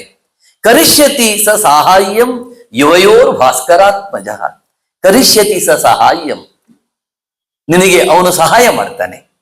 ಯುವಯೋರ್ ಭಾಸ್ಕರಾತ್ಮಜ, ಭಾಸ್ಕರಾತ್ಮಜ, ಅವನು ಭಾಸ್ಕರನ ತನಯ, ಸೂರ್ಯನ ತನಯ ಸುಗ್ರೀವ. ಸುಗ್ರೀವ ಸಹ ಚಾಸ್ಮಾಭಿ ಸೀತಾಯ ಪರಿಮಾರ್ಗಣೆ, ಸೀತೆಯನ್ನು ಹುಡುಕುವುದರಲ್ಲಿ ನಿನಗೆ ಸುಗ್ರೀವ ಸಹಾಯ ಮಾಡ್ತಾನೆ ಅಂತ ಹೇಳ್ತಾನೆ. ನೋಡಿ, ಸುಗ್ರೀವನ ಸಹಾಯ ಒಂದು ನೆಪ, ಆದರೆ ಸೀತಾನ್ವೇಷಣೆಯಲ್ಲಿ ಅವನ ದೊಡ್ಡ ಕಾರ್ಯ ಇದೆ, ಮಾಡಿದ್ದಾನೆ. ಆದರೆ ಸುಗ್ರೀವನೇ ಹೇಳ್ತಾನೆ, ರಾಮನಿಗೆ ನಾನು ಸಹಾಯ ಮಾಡುವುದಂದ್ರೆ ಏನದು? ನಾನೇನೂ ಸಹಾಯ ಮಾಡುವುದಿಲ್ಲ, ಅನುಯಾತ್ರ, ನಾನು ಅವನನ್ನು ಅನುಸರಿಸ್ತೇನೆ, ಅವನ ನಿರ್ದೇಶನವನ್ನು ಪಾಲಿಸ್ತೇನೆ. ಇದು ಸುಗ್ರೀವನ ವಿನಯ. ಆದರೂ ಕೂಡ ಪರಸ್ಪರ ಸಹಾಯ ಅಂತ ಹೇಳ್ಕೊಡ್ತಾರೆ. ರಾಮ ವಿಭೀಷಣನನ್ನ ತಮ್ಮನಿಗೆ ಸಮಾನ ಅಂತ ಹೇಳ್ತಾನೆ, ಸುಗ್ರೀವನನ್ನ ತನ್ಮನಿಗೆ ಸಮಾನ ಅಂತ ಹೇಳ್ತಾನೆ. ಅದು ಎಷ್ಟು ಪ್ರೀತಿ ಇದೆ ಅವನಿಗೆ. ಶರಣಾಗತರಾಗಿ ಬಂದವರನ್ನ, ಸಜ್ಜನರನ್ನ ಅದು ಎಷ್ಟು ತನ್ನ ತೆಕ್ಕೆಗೆ ತೆಗೆದುಕೊಳ್ತಾನೆ ಅಂತಂದ್ರೆ, ವಿಭೀಷಣ ಆಕಾಶ ಮಾರ್ಗದಲ್ಲಿ ಬಂದು ನಿಂತಿದ್ದಾನೆ, ನಿನ್ನ ಪಕ್ಷಕ್ಕೆ ಬರಬೇಕು ಅಂತ ಆಸೆ, ನನ್ನನ್ನು ಸೇರಿಸ್ಕೊ ಅಂತ ಹೇಳಿದ್ರೆ ಸುಗ್ರೀವ ಹೇಳ್ತಾನೆ ಅವನನ್ನ ಸೇರಿಸ್ಕೊಳ್ಳೋದು ಬೇಡ. ಇತರ ಕಪಿಗಳು ಹೇಳ್ತಾರೆ ಅವನು ಶತ್ರು ಪಕ್ಷದವನು, ವಿಭೀಷಣನ ಸೇರಿಸ್ಕೊಳ್ಬೇಡ ಅಂತ ಹೇಳಿದಾಗ ಹೇಳ್ತಾನೆ ಅವನು, ಶರಣಾಗತನಾಗಿ ರಾವಣನೇ ಬಂದ್ರೂ ಕೂಡ ಸೇರಿಸ್ಕೊಳ್ತೇನೆ. ಎಂತ ತಾಕತ್ರೆ ಒಂದು, ಅದು ರಾಮ ಹೇಳೋದು ಮಾತು. ಶರಣಾಗತನಾಗಿ ಬಂದಂತ ವಿಭೀಷಣ ಸೇರಿಸ್ಕೊ, ಕರ್ಕೊಂಡು ಬನ್ನಿ, ಅದು ರಾಮ ಕೊಟ್ಟ ಮಾತನ್ನು ಹೇಗೆ ಉಳಿಸ್ಕೊಳ್ತ ಮುಂದೆ ಬರ್ತದೆ ಈ ಪ್ರಕರಣ. ಇಲ್ಲಿ ನಾವು ಗಮನಿಸಬೇಕಾದ್ದು, ಶ್ರೀರಾಮ ಮತ್ತು ಸುಗ್ರೀವನಿಗೆ ಸಖ್ಯ ಬೆಳೆಯಿತು, ಅಗ್ನಿ ಸಾಕ್ಷಿಕವಾಗಿ ಬೆಳೆಯಿತು. ಅವನು ಏನು ಸಾಮಾನ್ಯದವನಲ್ಲ ಸುಗ್ರೀವ. ಹೆಜ್ಜೆ ಹೆಜ್ಜೆಗೂ ರಾಮನನ್ನ ಪರೀಕ್ಷಿಸಿ ತನ್ನ ಸ್ನೇಹಿತನನ್ನಾಗಿ ಮಾಡ್ಕೊಳ್ತಾನೆ ಅವನು. ಅಂದ್ರೆ ಹೆದರ್ಕೊಂಡಿದ್ದಲ್ಲ, ಅಣ್ಣ ಅಷ್ಟು ಬಲಿಷ್ಠ, ಅಷ್ಟು ಪರಾಕ್ರಮಶಾಲಿ, ಅಂತವನನ್ನ ಕೊಲ್ಲುವುದಕ್ಕೆ ಸಾಧ್ಯವ ರಾಮನ ಹತ್ರ? ಎಳೆ ಹುಡುಗನಾಗಿ ಕಾಣ್ತಾನೆ, ಏನೋ 25-26 ವರ್ಷ ಇರ್ಬೋದೇನಂತ ಅನ್ಸುತ್ತೆ. 12-14 ವರ್ಷಕ್ಕೆ ಮದುವೆ ಆಗಿದೆ ಅಷ್ಟೇ, ಹೆಚ್ಚು ಕಡಿಮೆ ಅದೇನೆ, ಯುವಕ ರಾಮ. ಅಂತವನು ಈ ಬಲಿಷ್ಠನಾದ ವಾಲಿಯನ್ನು ಕೊಲ್ಲುವುದಕ್ಕೆ ಸಾಧ್ಯವೇ ಅಂತ ನಾನಾ ವಿಧದಲ್ಲಿ ಪರೀಕ್ಷೆ ಮಾಡ್ತಾನೆ. ಆ ಪ್ರಕರಣ ಇದು ತಗೊಳ್ಳಲ್ಲ. ಆಗ ಅವನು ಮಾತಿಂದ ಬಂತು, ಅಭಯ ಪ್ರದಾನ ಮಾಡಿಯೇ ಬಿಟ್ಟ, ಎಲ್ಲವನ್ನು ಕೂಲಂಕಷವಾಗಿ ತಿಳ್ಕೊಂಡ. ಆಯ್ತು, ನಿನಗೆ ರಾಜ್ಯವನ್ನ ಕೊಡಿಸ್ತೇನೆ, ನಿನಗಾದ ಅನ್ಯಾಯವನ್ನ ಸರಿಪಡಿಸ್ತೇನೆ, ವಾಲಿಯ ನಿಗ್ರಹ ಮಾಡ್ತೇನೆ ಅಂತ ಮಾತು ಕೊಟ್ಟ. ಹೇಳಿ, ಈಗ ಸುಗ್ರೀವನಿಗೆ ಮಾತು ಕೊಟ್ಟ ಮೇಲೆ ಅದನ್ನು ಉಳಿಸ್ಕೊಳ್ಬೇಕೋ ಬೇಡ, ಮುಂದುವರ್ತದೆ ಆ ಪ್ರಶ್ನೆ. ರಾಮ ನೀಡಿದ ವಾಲಿನಂ ತಂ ವಧಿಷ್ಯಾಮಿ, ಅವನ ಮಾತಿದು, ವಾಲಿನಂ ತಂ ವಾಲಿನಂ ವಧಿಷ್ಯಾಮಿ, ಆ ವಾಲಿಯನ್ನ ಕೊಂದು ಹಾಕ್ತೇನೆ. ತವ ಭಾರ್ಯಾಪಹಾರಿಣಂ, ನಿನ್ನ ಭಾರ್ಯೆಯನ್ನ ಅಪಹರಿಸಿದಂತಹ ವಾಲಿಯನ್ನ ನಾನು ನಿಗ್ರಹಿಸ್ತೇನೆ. ಅಮೋಘ ಸೂರ್ಯ ಸಂಕಾಶಾಹ ಮಮೈತೆ ನಿಶಿತಾಶ್ರಾಹ, ಅಮೋಘಾ ಸೂರ್ಯ ಸಂಕಾಶಾಹ, ಸೂರ್ಯನ ಪ್ರಭೆಗೆ ಸದೃಶವಾದ ಅಮೋಘವಾದ ಬಾಣಗಳು ನನ್ನ ಬಳಿ ಇವೆ, ಮುಗಿಸ್ತೇನೆ ಅವನನ್ನ. ಈ ಒಪ್ಪಂದವೇ ರಾಮನ ಚರ್ಯೆಗೆ ಅಡಿಗಲ್ಲು, ರಾಮನ ವರ್ತನೆಗೆ, ರಾಮನ ಸಮಸ್ತ ವರ್ತನೆಗೆ ಇದು ಅಡಿಗಲ್ಲು. ಇದನ್ನು ನಾವು ಗಮನಿಸಬೇಕು. ವಾಲಿಸಿ ಈಗ ನಾವು ಕೇಳಬೇಕಿಲ್ಲಿ, ವಾಲಿ ಮುಂದೆ ತಗೊಳ್ತೇನೆ ಅದನ್ನ, ತನ್ನ ಶಕ್ತಿಯನ್ನ ಬೇರೆ ಕಡೆ. ಈಗ ಒಂದು ವಾಲಿ ಏನ್ ಹೇಳಿದ್ದ, ನೀನು ಒಂದು ಪ್ರೌಢ ರಾಜಕಾರಣವನ್ನು ಕೂಡ ಪ್ರಕಟಿಸಲಿಲ್ಲ, ನಿನಗೆ ಸೀತೆ ಬೇಕು, ಹೌದಲ್ವ? ನಾನೇ ನಿನಗೆ ಸೀತೆಯನ್ನು ತಂದು ಕೊಡ್ತಿದ್ನಲ್ಲ, ಈ ದುರ್ಬಲನಾದ ಸುಗ್ರೀವನನ್ನ ಯಾಕೆ ಆಶ್ರಯಿಸಿದೆ ಅಂತ ಕೇಳ್ತಾನೆ. ಕೇಳಿದ್ದಾಗ ಏಕಾನ್ಹ, ಒಂದೇ ದಿನಕ್ಕೆ ನನ್ನ ಬಾಲವನ್ನ ಲಂಕೆಗೆ ಕಳುಹಿಸಿ ರಾವಣನ ಕತ್ತಿಗೆ ನನ್ನ ಬಾಲವನ್ನ ಬಿಗಿದು, ಹಗ್ಗದಂತೆ ಬಿಗಿದು ಅವನನ್ನ ದರನೆ ಎಳೆದು ತಂದು ನಿನ್ನ ಪಾದದಲ್ಲಿ ಕೆಡಹುತ್ತಿದ್ದೆ ಅಂತ ವಾದಿ ಹೇಳಿದ. ಅವನಿಗೆ ಬಾಣ ಪ್ರಯೋಗ ಆಗುವುದಕ್ಕೆ ಮೊದಲು ಶ್ರೀರಾಮಚಂದ್ರ ಏನಾದರೂ ಹೋಗಿ ನನ್ನ ಹೆಂಡತಿಯನ್ನ ತಂದುಕೊಡು ಅಂತ ಹೇಳಿದ್ದಿದ್ರೆ ರಾಮನ ಕಥೆ ಏನಾಗ್ತಿತ್ತು, ರಾಮನ ವೀರ್ಯ ಶೌರ್ಯ ಪರಾಕ್ರಮಕ್ಕೆ ಏನು ಬೆಲೆ ಬರ್ತಿತ್ತು ಅಂತ ನಾವು ಯೋಚನೆ ಮಾಡಬೇಕು. ಶ್ರೀರಾಮಚಂದ್ರ ಹೇಳ್ತಾನೆ, ನನಗೆ ಬೇಕಿಲ್ಲ ನೀನು ಸೀತೆಯನ್ನ ತಂದುಕೊಡೋದು. ಇಲ್ಲಿ ನಾವು ಗಮನಿಸಬೇಕು, ವಾಲಿ ಸುಗ್ರೀವರ ಸಖ್ಯ ಗೃಹ್ಯತಾಂ ಪಾಣಿನಾ ಪಾಣಿಹಿ ಮರ್ಯಾದಾ ಬದ್ಧತಾಂ ಧ್ರುವ. ನಾನು ಕೈಯನ್ನ, ಒಬ್ಬರು ಪರಸ್ಪರ ಕೈಯಲ್ಲಿ ಕೈ ಇಟ್ಟುಕೊಂಡು, ಅದು ಅಗ್ನಿಯ ಸಮ್ಮುಖದಲ್ಲಿ, ನಾನು ನಿನ್ನ ಹೆಂಡತಿಯನ್ನ ಬಿಡಿಸಿಕೊಡ್ತೇನೆ, ವಾಲಿಯನ್ನ ನಿಗ್ರಹಿಸಿಕೊಡ್ತೇನೆ ಅಂತ ರಾಮ ಹೇಳಿದ. ಸುಗ್ರೀವ ಹೇಳಿದ, ನಾನು ನಿನ್ನ ಹೆಂಡತಿಯನ್ನ ಹುಡುಕಿ ತರುವಲ್ಲಿ ನಿನಗೆ ಸಹಾಯ ಮಾಡ್ತೇನೆ ಅಂತ. ಇಬ್ಬರು ಪರಸ್ಪರ ಒಪ್ಪಂದ ಮಾಡಿಕೊಂಡು, ಈ ಒಪ್ಪಂದದ ಪ್ರಕಾರವೇ ರಾಮ ನಡೆದುಕೊಳ್ಬೇಕು, ಸುಗ್ರೀವನು ನಡೆದುಕೊಳ್ಬೇಕು. ಇದು ಗೊತ್ತಿಲ್ಲದ ವಾಲಿ ಹೇಳಿದಾನೆ, ಮಾಮೇವ ಯದಿ ಪೂರ್ವಂ, ನೀನೇನಾದ್ರೂ ಮೊದಲೇ ನನಗೆ ಹೇಳಿದ್ದಿದ್ರೆ ಸೀತೆಯನ್ನು ತಂದು ಕೊಡ್ತಿದ್ದೇನೆ ಅಂತ ಹೇಳ್ದಲ್ಲ ಮೈಥಿಲಿಯನ್ನ. ರಾಮ ಅದು ಬೇಡ ಅಂತ ಹೇಳಿದ. ಅಂದ್ರೆ ರಾಮನ ವೀರ್ಯ, ಶೌರ್ಯ, ಪರಾಕ್ರಮ ಯಾವ ಮಟ್ಟದ್ದಂತೂ ಯೋಚನೆ ಮಾಡಿ. ಯಾಕೆ ಹೇಳ್ದ ಅನ್ನೋದು ಪ್ರಶ್ನೆ. ಮೊದಲನೇದಾಗಿ ವಾಲಿ ಒಳ್ಳೆಯವನಲ್ಲ. ಎರಡನೇದಾಗಿ ಆತನಲ್ಲಿ ಕ್ಷಮಾಗುಣ ಇಲ್ಲ. ಮೂರನೇದಾಗಿ ಅವನು ಮಹಾ ಕಾಮುಕ. ರಾಜನೀತಿ ರೀತಿಗಳನ್ನ ಸರಿಯಾಗಿ ತಿಳಿದವನು ಕೂಡ ಅಲ್ಲ. ಅಂಥವನ ಜೊತೆಯಲ್ಲಿ ಸಖ್ಯ ಮಾಡಬೇಕೆ ಅನ್ನೋದು ಒಂದು ಪ್ರಶ್ನೆ. ಆದ್ರೆ ಅವನು ಹೇಳಿದ್ದು ಯಾರ ಹತ್ರ? ರಾಮನ ಹತ್ರ. ಯಾರ ಬಗ್ಗೆ? ರಾವಣನ ಬಗ್ಗೆ. ರಾವಣನನ್ನ ಹಿಡಿದು ತರ್ತಿದ್ದೆ ಅಂತ. ಇಲ್ಲಿ ಬಹಳ ಸೂಕ್ಷ್ಮವಾದದ್ದು, ಅದು ಹೇಳಿಕ್ಕೂ ನಾಚಿಕೆ ಆಗ್ತದೆ. ಒಂದು ಟರ್ಮ್ ಇತ್ತು ವಾಲಿಗೂ ರಾವಣನಿಗೂ.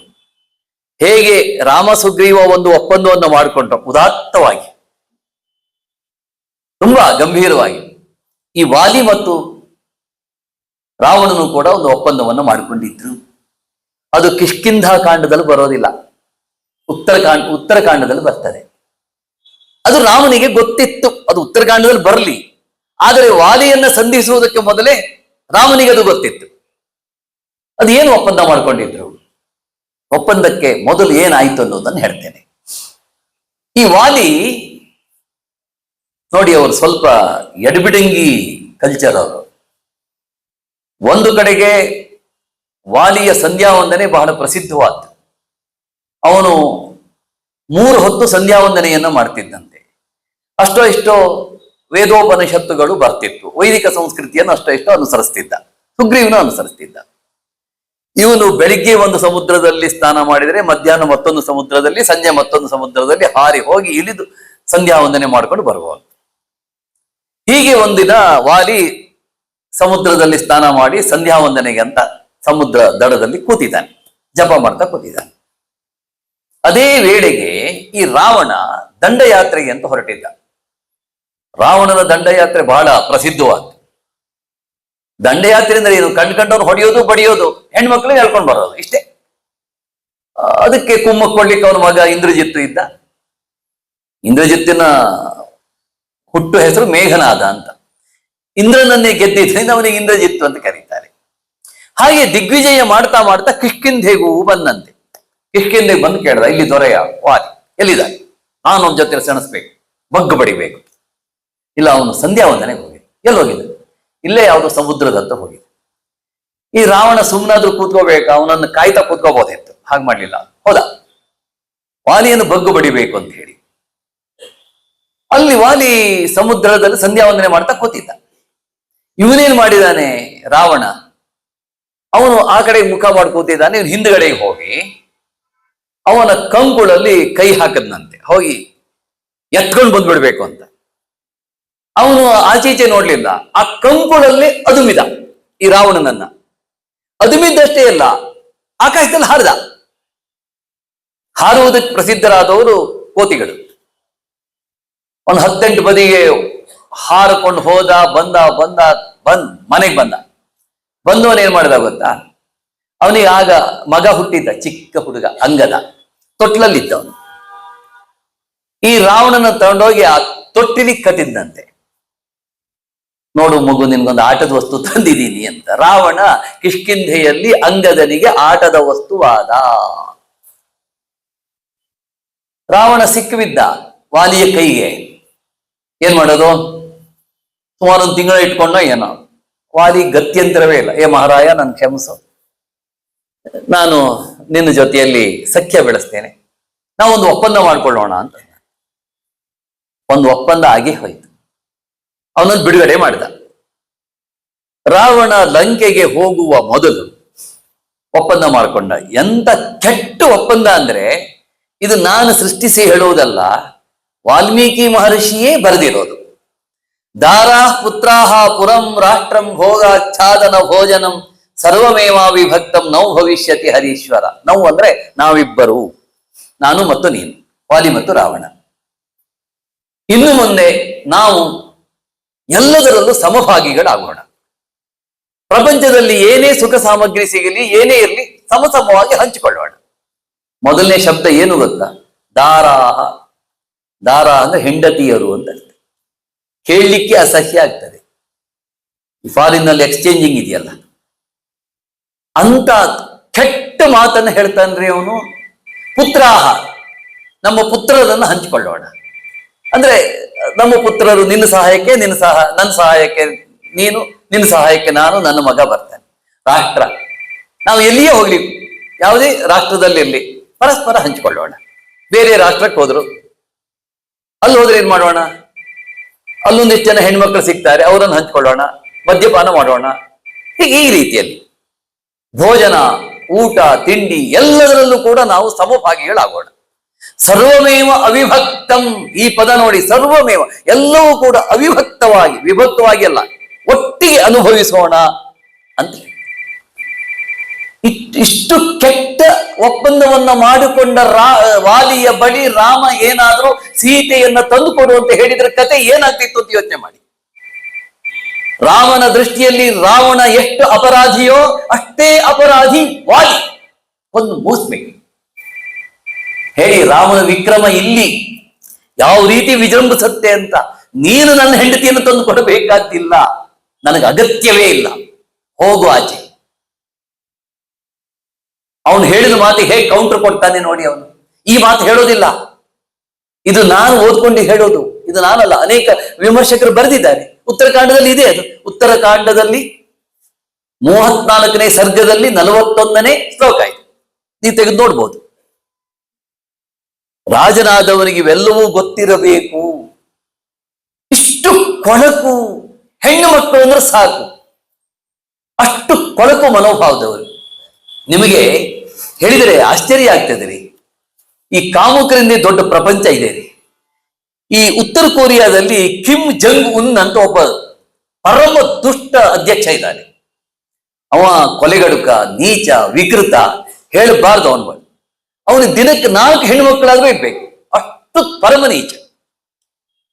ಇಂಥವ್ರು 1000 ಜನರು ಉದಾಹರಣೆ ಕೊಡ್ಬೋದು. ನಾನು ಒಂದು ಉದಾಹರಣೆ ಕೊಟ್ಟಿದ್ದೇನೆ ಅಷ್ಟೇ. ಉತ್ತರ ಕೊರಿಯಾದಲ್ಲಿ ಈಗಲೂ ಇದ್ದಾರೆ. ಅಲ್ಲಿ ಹೇಳಬಾರ್ದು, ನಾವು ಹೇಳಿದ್ರೆ ಇವನು ಎಲ್ಲೆಲ್ಲೋ ಹೋಗ್ತಾನೆ ಅಂತ ಅನಿಸ್ಬಹುದು.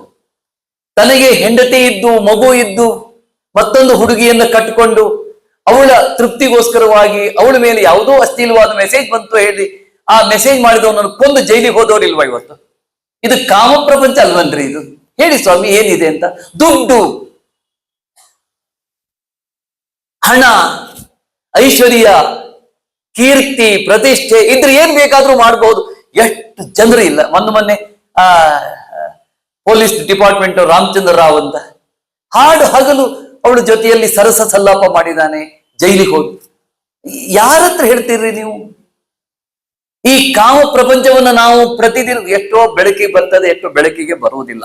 ಅದಕ್ಕಾಗಿ ಮತ್ತೆ ಮತ್ತೆ ದಮಃ ಶಮಃ ಇಂದ್ರಿಯ ನಿಗ್ರಹ ಇರಬೇಕು, ನಮ್ಮ ಇಂದ್ರಿಯಗಳ ಮೇಲೆ ಹತೋಟಿ ಇರಬೇಕು ಅಂತ ಪದೇ ಪದೇ ಯಾಕೆ ಹೇಳ್ತಾರೆ? ನಾವು ಅದನ್ನು ಗಮನಕ್ಕೆ ತಂದ್ಕೊಳ್ಳೋದಿಲ್ಲ. ಅಲ್ಲ, ಬಹಳ ಮಂದಿ ಇದ್ದಾರಪ್ಪ ತಮ್ಮ ಇಂದ್ರಿಯಗಳನ್ನ ಹತೋಟಿಯಲ್ಲಿ ಇಟ್ಟುಕೊಂಡವರು, ಬೇರೆಯವರನ್ನ ಅತ್ಯಂತ ಗೌರವದಲ್ಲಿ ಕಾಣುವವರು, ತುಂಬಾ ಸುಶಿಕ್ಷಿತ ಜನಾಂಗ ಬೇಕಾದಷ್ಟಿವೆ. ಆದರೆ ಈ ಜಗತ್ತಿರುವುದೇ ಒಳಿತು ಕೆಡುಕುಗಳ ರೂಪದಲ್ಲಿ. ಕೆಡುಕಿನ ಸಂಖ್ಯೆ ಹೆಚ್ಚು, ಒಳಿತಿನ ಸಂಖ್ಯೆ ಯಾವಾಗಲೂ ಕಡಿಮೆ. ಎಷ್ಟು ಲೂಸ್ ಟಂಗ್ ಅಂತ ಹೇಳ್ತೀವಲ್ಲ, ಸಡಿಲವಾದ ನಾಡಿಗೆ ಅಂತ. ಉನ್ನತವಾದ ಸ್ಥಾನದಲ್ಲಿದ್ದು ಒಳ್ಳೆಯ ಕೆಲಸ ಮಾಡುವವರನ್ನು ಅವಾಚ್ಯ ಶಬ್ದದಲ್ಲಿ ನಿಂದಿಸ್ತಾರ್ರಿ. ಎಷ್ಟು ಕೊಳಕು ಮಾತುಗಳು ಅಂದ್ರೆ ಅವರು ಯಾವ ಮಟ್ಟದಲ್ಲಿ ಬದುಕ್ತಾ ಇರ್ಬೋದು ಅಂತ ಯೋಚನೆ ಮಾಡಿ. ಇಷ್ಟು ಕೊಳಕನಾದಂತಹ ವಾಲಿಯನ್ನ ನಿಗ್ರಹ ಮಾಡಬೇಕು ಅಥವಾ ಬಿಡಬೇಕು. ಈ ರೀತಿಯಲ್ಲಿ ರಾಮ ಹೇಳಿದ. ಇಲ್ಲಿ ನಾವು ಗಮನಿಸಬೇಕಾದ್ದು ಇಷ್ಟು ಕೌಂಟರ್ ಕೊಟ್ಟ ರಾಮ ಹೇಳಿದ. ಒಂದು ವೇಳೆ ರಾಮನೇನಾದರೂ ವಾಲಿಯ ಸಖ್ಯ ಬೆಳೆಸಿದ್ದಿದ್ರೆ ರಾಮನ ಕೀರ್ತಿ ಮಣ್ಣು ಪಾಲಾಗ್ತಿತ್ತು, ಇಕ್ಷ್ವಾಕು ವಂಶದ ಕೀರ್ತಿ ಧ್ವಂಸವಾಗ್ತಿತ್ತು. ರಾಮ ಅದಕ್ಕೆ ಅವಕಾಶವನ್ನ ಕೊಡಲಿಲ್ಲ. ಇದು ನಾವು ಬಹಳ ಸೂಕ್ಷ್ಮವಾಗಿ ಗಮನಿಸಬೇಕಾದ್ದು. ಆಮೇಲೆ ಈ ಕೆಡುಕು ಅನ್ನೋದಿದೆಯಲ್ಲ, ನಿಮಗೆ ಹೇಳಿದರೆ ಆಶ್ಚರ್ಯ ಆಗ್ತದೆ. ಈ ಪ್ರಪಂಚದ ಮೂಲ ಗುಟ್ಟು ದೇವಾಸುರ ಯುದ್ಧ. ದೇವತೆಗಳಿಗೂ ಅಸುರರಿಗೂ ನಿರಂತರ ಯುದ್ಧ. ಅದು ಸಾಂಕೇತಿಕ ವಾಕ್ಯ, ದೇವಾಸುರ ಯುದ್ಧ ಅನ್ನೋದು. ದೈವಿ ಗುಣ ಹೊಂದಿದವರು ಸಜ್ಜನರು, ಆಸುರಿ ಗುಣವನ್ನು ಹೊಂದಿದವರು ರಾಕ್ಷಸರು. ಒಳಿತು ಕೆಡುಕುಗಳ ಸಂಘರ್ಷ ನಿರಂತರ. ಕೆಟ್ಟದ್ದರನ್ನು ಮರ್ದನ ಮಾಡುತ್ತಲೇ ಇರಬೇಕು, ಕೆಟ್ಟದ್ದು ಆಗ್ತಾನೆ ಇರ್ತದೆ. ಅದು ಹೋಯ್ತು ಅಂತಿಲ್ಲ. ಅವತ್ತು ತ್ರೇತಾಯುಗದಲ್ಲಿ ರಾವಣ ಹುಟ್ಟಿದ, ಸತ್ತು ಹೋದ. ಆದರೆ ರಾವಣನ ಸಂತಾನ ಇನ್ನೂ ಸತ್ತಿಲ್ಲ. ರಾವಣನ ಸಂತಾನ ಇನ್ನೂ ಇದೆ. ಜಯದ್ರಥನ ಸಂತಾನ ಇದೆ, ಕೀಚಕನ ಸಂತಾನ ಇದೆ, ದುಷ್ಟರ ಸಂತಾನ, ಭ್ರಷ್ಟರ ಸಂತಾನ ಹೆಚ್ಚುತ್ತಾನೇ ಇದೆ. 50 ರಾಕ್ಷಸರಿಗೆ ಒಬ್ಬ ರಾಮ, 100 ಉಪದ್ರವಕಾರಿಗಳಿಗೆ ಒಬ್ಬ ಕೃಷ್ಣ. ನೋಡಿ, ಇಡೀ ಮಹಾಭಾರತದಲ್ಲಿ ದೌಷ್ಟ್ಯದ ವಿರುದ್ಧ ನಿಂತವರು ಅಂದ್ರೆ 5 ಪಾಂಡವರು, ಒಬ್ಬಳು ಕುಂತಿ, ಒಬ್ಬಳು ದ್ರೌಪದಿ, ಒಬ್ಬ ವಿದುರ. ಆಯ್ತು, ಪುಟ್ಟ ಸೈನ್ಯ. ಸುತ್ತ ಗಮನಿಸಿ, ಜರಾಸಂಧ, ಶಿಶುಪಾಲ, ದಂತವಕ್ರ, ದುರ್ಯೋಧನ, ಕರ್ಣ, ಸಾವಿರ ಜನ ಕೃಷ್ಣನ ವಿರುದ್ಧ ಇದ್ರು. ಇಲ್ಲಿ ಆ ರೀತಿಯಲ್ಲಿ ಬರಲ್ಲ. ಅವ್ರವ್ರ ಪಾಡಿ ದೌತ್ಯ ಮಾಡ್ಕೊಂಡೇ ಇದ್ರು ಅವರು. ರಾಮ ಒಬ್ಬ ಇದ್ದ. ಅದಕ್ಕಾಗಿ ನಮಗೆ ರಾಮ ಬೇಕು, ಕೃಷ್ಣ ಬೇಕು. ಯಾವಾಗಲೂ ರಾಮನ ಧ್ಯಾನ ಮಾಡಬೇಕು.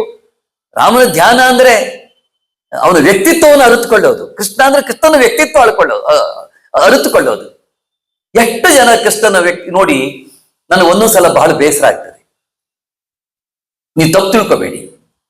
ಈ ಭರತನಾಟ್ಯದವರು, ನಾಟಕದವರೆಲ್ಲ ಕೃಷ್ಣನ ಬಾಲಲೀಲೆಯನ್ನ ವರ್ಣಿಸುವಷ್ಟು ಅವನ ಪ್ರೌಢಲೀಲೆಯನ್ನು ವರ್ಣಿಸೋದೇ ಇಲ್ವಲ್ಲ. ಬಾಲಲೀಲೆ ಲೆಕ್ಕ ಇಲ್ಲ. ಕೃಷ್ಣ ಜನ್ಮಾಷ್ಟಮಿ ಬಂತು ಅಂದ್ರೆ ಪುಟ್ಟ ಪುಟ್ಟ ಮಕ್ಕಳಿಗೆ ಕಿರೀಟ ಕಟ್ಟಿ ಕುಣಿಸಿ ಎಲ್ಲ ಮಾಡ್ತಾರೆ, ಸಂತೋಷವೇ. ಆದರೆ ಪ್ರೌಢಲೀಲೆ, ಪ್ರೌಢ ರಾಜಕಾರಣ, ಎಂತೆಂತಹ ವೈರಿಗಳನ್ನ ಬಗ್ಗು ಬಡಿದ ಅನ್ನೋದನ್ನ ನಾವು ನೋಡ್ಬೇಕಲ್ಲ. ವಾಲ್ಮೀಕಿಗಳು ರಾಮನ ಬಾಲಲೀಲೆ ಬರೆಯೋದೇ ಇಲ್ಲ. 4 ಶ್ಲೋಕದಲ್ಲಿ ರಾಮನ ಬಾಲಲೀಲೆ ಮುಗಿದೋಗ್ತದೆ. ಆದರೆ ಈ ವ್ಯಾಸರಿಗೆ ಕೃಷ್ಣನ ಬಗ್ಗೆ ಬರೆದಿದ್ದು ಸಾಕಾಗ್ಲಿಲ್ಲ ಅಂತೇಳಿ ಪ್ರತ್ಯೇಕವಾಗಿ ಭಾಗವತ ಬರೆದು ಬಿಟ್ರು. ಅದರಲ್ಲಿ ಕೃಷ್ಣಂದು ಬರೆದರು. ಅವ್ರಿಗೆ ತೃಪ್ತಿನೇ ಆಗ್ಲಿಲ್ಲ. ಎಷ್ಟು ನೀವು ಬಗೆದು ನೋಡ್ತೀರೋ, ಒಂದೊಂದು ಕವಿಯಲ್ಲಿ ಒಂದೊಂದು ವೈಶಿಷ್ಟ್ಯತೆ ಇದೆ. ಇದನ್ನು ನಾವು ಗಮನಿಸಬೇಕಾದ್ದು.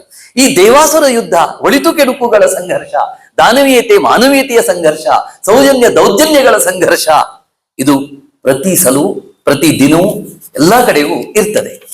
ಇಲ್ಲಿ ನಾವು ಗಮನಿಸಬೇಕಾದ್ದು ಇನ್ನೂ ಒಂದು ಹೇಳ್ತೇನೆ. ನಮ್ಮಲ್ಲಿ ಒಂದು ಕೆಟ್ಟ ರೋಗ ಇದೆ, ಕೆಟ್ಟವರನ್ನ ಒಳ್ಳೆಯವರನ್ನಾಗಿ ಮಾಡೋದು. ಅದು ಎಲ್ಲಿಂದ ಬಂತೋ ಗೊತ್ತಿಲ್ಲ. ಕಾವ್ಯದಲ್ಲಿ ಅದೊಂದು ಕೆಟ್ಟ ಪದ್ಧತಿ ಇದೆ, ದುಷ್ಟರನ್ನ ಸಜ್ಜನರನ್ನಾಗಿ ಚಿತ್ರಿಸೋದು. ಇಷ್ಟು ನಾನು ನಿಮಗೆ ಹೇಳಿದೆ. ರಾಮನ ವ್ಯಕ್ತಿತ್ವ ಪೂರ್ಣವಾದ ವ್ಯಕ್ತಿತ್ವ, 2 ಮಾತೇ ಇಲ್ಲ. ರಾಮ ಯಾರ ಬಳಿಯೂ ಕ್ಷಮೆ ಕೇಳುವುದಿಲ್ಲ. ಅವನ ಜೀವನವೇ ಹಾಗೆ. ಮಾಡಿದ ಕೆಲಸ ಅದು ಪರ್ಫೆಕ್ಟ್ ಅದು. ಆದರೆ ಕುವೆಂಪು ರಾಮನ ಹತ್ರ ಕ್ಷಮೆ ಕೇಳಿಸ್ಬಿಡ್ತಾರ್ರಿ. ಇನ್ನೂ ಒಂದು ಹೇಳ್ತೇನೆ, ಹೇಳಿಕ್ಕೆ ನನಗೆ ಬೇಜಾರಾಗ್ತದೆ. ಹಾಗೆ ನನ್ನ ಕುವೆಂಪು ಅವ್ರ ಬಗ್ಗೆ ಅಭಿಮಾನ ಇಲ್ಲ ಅಂತ ತಿಳ್ಕೊಳ್ಬೇಡಿ, ಅದು ನಾನು ಮುಂದೆ ಹೇಳ್ತೇನೆ. ಅದನ್ನು ಅವರು ರಾಮಾಯಣ ದರ್ಶನ ಬರೆದರು. ಎಲ್ಲಾ ದುಷ್ಟ ಪಾತ್ರಗಳನ್ನು ಸಜ್ಜನರನ್ನಾಗಿ ಮಾಡ್ಲಿಕ್ಕೆ ಹೋದ್ರು.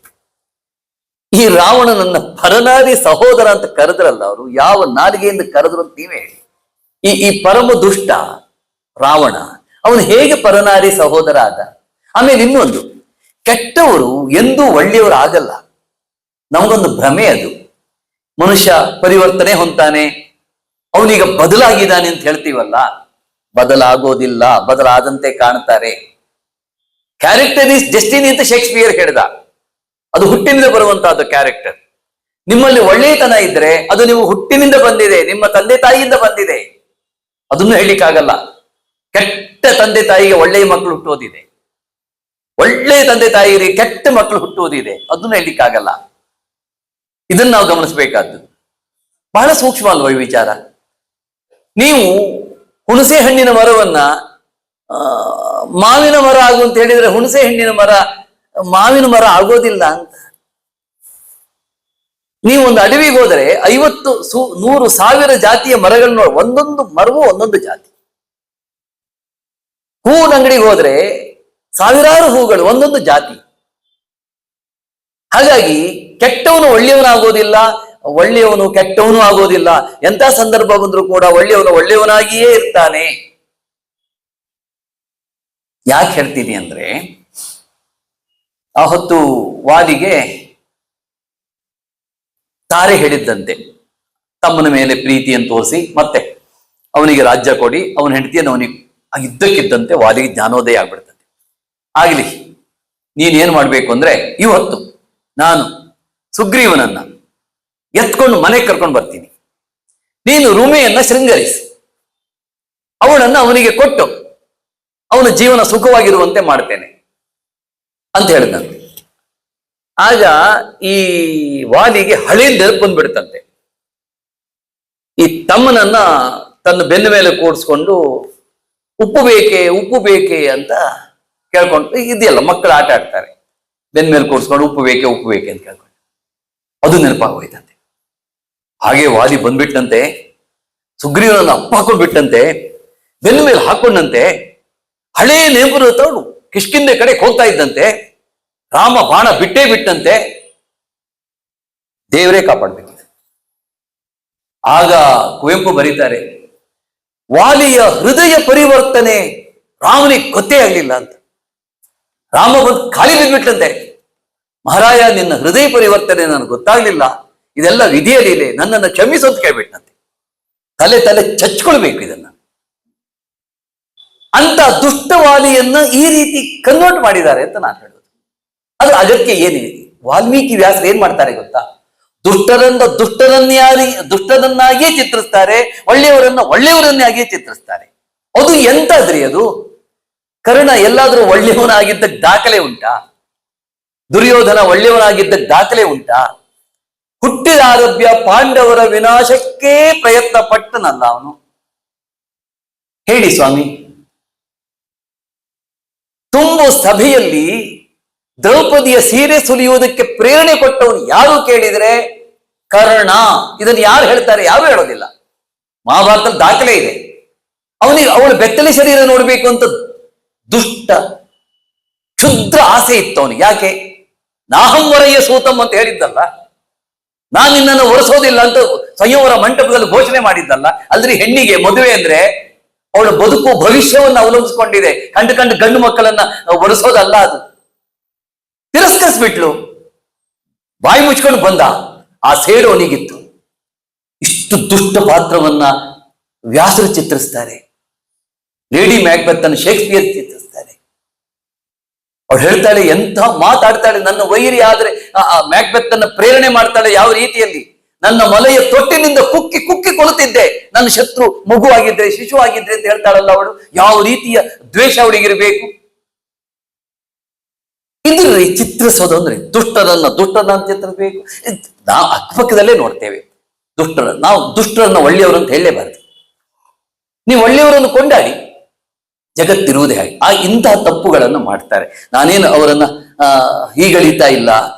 ಇಲ್ಲಿ ಒಂದು ಇನ್ನೂ ಕಾರಣ ಇದೆ ರೀ. ವಾಲಿಯನ್ನು ನಿಗ್ರಹ ಮಾಡುವುದಕ್ಕೆ ಇನ್ನೂ ಬಲಿಷ್ಠವಾದ ಕಾರಣ ಇದೆ. ಅದಕ್ಕೂ ಮೊದಲು ನಾವು ರಾಮನ ವ್ಯಕ್ತಿತ್ವವನ್ನು ಒಂದು ಸಲ ನೋಡ್ಬಿಡೋಣ. ನಾನು ಈ ಪ್ರವಚನದ ಆರಂಭದಲ್ಲಿ ಹೇಳಿದ್ದೆ, ರಾಮನು ಮನುಷ್ಯನಾಗಿ ಹುಟ್ಟಿ ಪರಮ ಪದವಿಗೆ ಏರಿದ. ಆತ್ಮ ಶಿಕ್ಷಣದಿಂದ, ಆತ್ಮ ಪ್ರಯತ್ನದಿಂದ, ಆತ್ಮ ಶೌರ್ಯದಿಂದ ಅವನು ಮೇಲಕ್ಕೆ ಹೋದ ಅಂತ ಹೇಳಿದ್ದೆ. ಹೌದು, ಅದನ್ನೇ ನಾವಿಲ್ಲೀಗ ಎತ್ತಿ ಹಿಡಿಬೇಕು. ವಾಲಿಯನ್ನ ಕೊಲ್ಲುವುದಂತ ನಿರ್ಣಯಿಸಿದ ಮೇಲೆ ಉಪಾಯ ಐಚ್ಛಿಕ ಆಗ್ತದೆ, ವಿಚಾರ ಮುಖ್ಯ ಆಗ್ತದೆ, ಕೊಲ್ಲುವುದು ಮುಖ್ಯ ಆಗ್ತದೆ, ಉಪಾಯ ಗೌಣ ಆಗ್ತದೆ. ಉದ್ದೇಶ ಅನಿವಾರ್ಯ, ಉಪಾಯ ಐಚ್ಛಿಕ. ಕೊಲ್ಲಬೇಕು ಅನ್ನುವುದು ಅನಿವಾರ್ಯ, ಏನು ಮಾಡ್ಲಿಕ್ಕಾಗಲ್ಲ. ಕೊಲ್ಲಬೇಕು ಅಂತ ನಿರ್ಣಯ ತೆಗೆದುಕೊಂಡ ಮೇಲೆ ಹೇಗೆ ಕೊಂದ್ರೆ ಏನು? ನೀವು ಉರುಳು ಹಾಕಿ ಕೊಲ್ಲಿ ಅಥವಾ ಬೆಂಕಿಯಲ್ಲಿ ಸುಟ್ಟು ಕೊಲ್ಲಿ, ಅದು ಪ್ರಶ್ನೆ ಅಲ್ಲ ಅಂತ ನಾನು ಹೇಳೋದು. ವಾಲಿಯನ್ನು ಕೊಲ್ಲುವುದಂತ ರಾಮ ನಿರ್ಣಯಿಸಿದ ಮೇಲೆ ಅವನು ಉಪಾಯವನ್ನು ಬೇರೆ ಬೇರೆ ರೀತಿಯಲ್ಲಿ ಮಾಡಿದ. ವಾಲಿಯ ಬಲಾಬಲವನ್ನು ವಿಚಾರಿಸಿದ್ದ. ಮತ್ತೆ ವಾಲಿಗೆ ಜನಪ್ರಿಯತೆ ಇರಲಿಲ್ಲ. ತನ್ನ ಅನುಕೂಲ ಪ್ರತಿಕೂಲಗಳನ್ನ ಶ್ರೀರಾಮಚಂದ್ರ ನೋಡಿದ.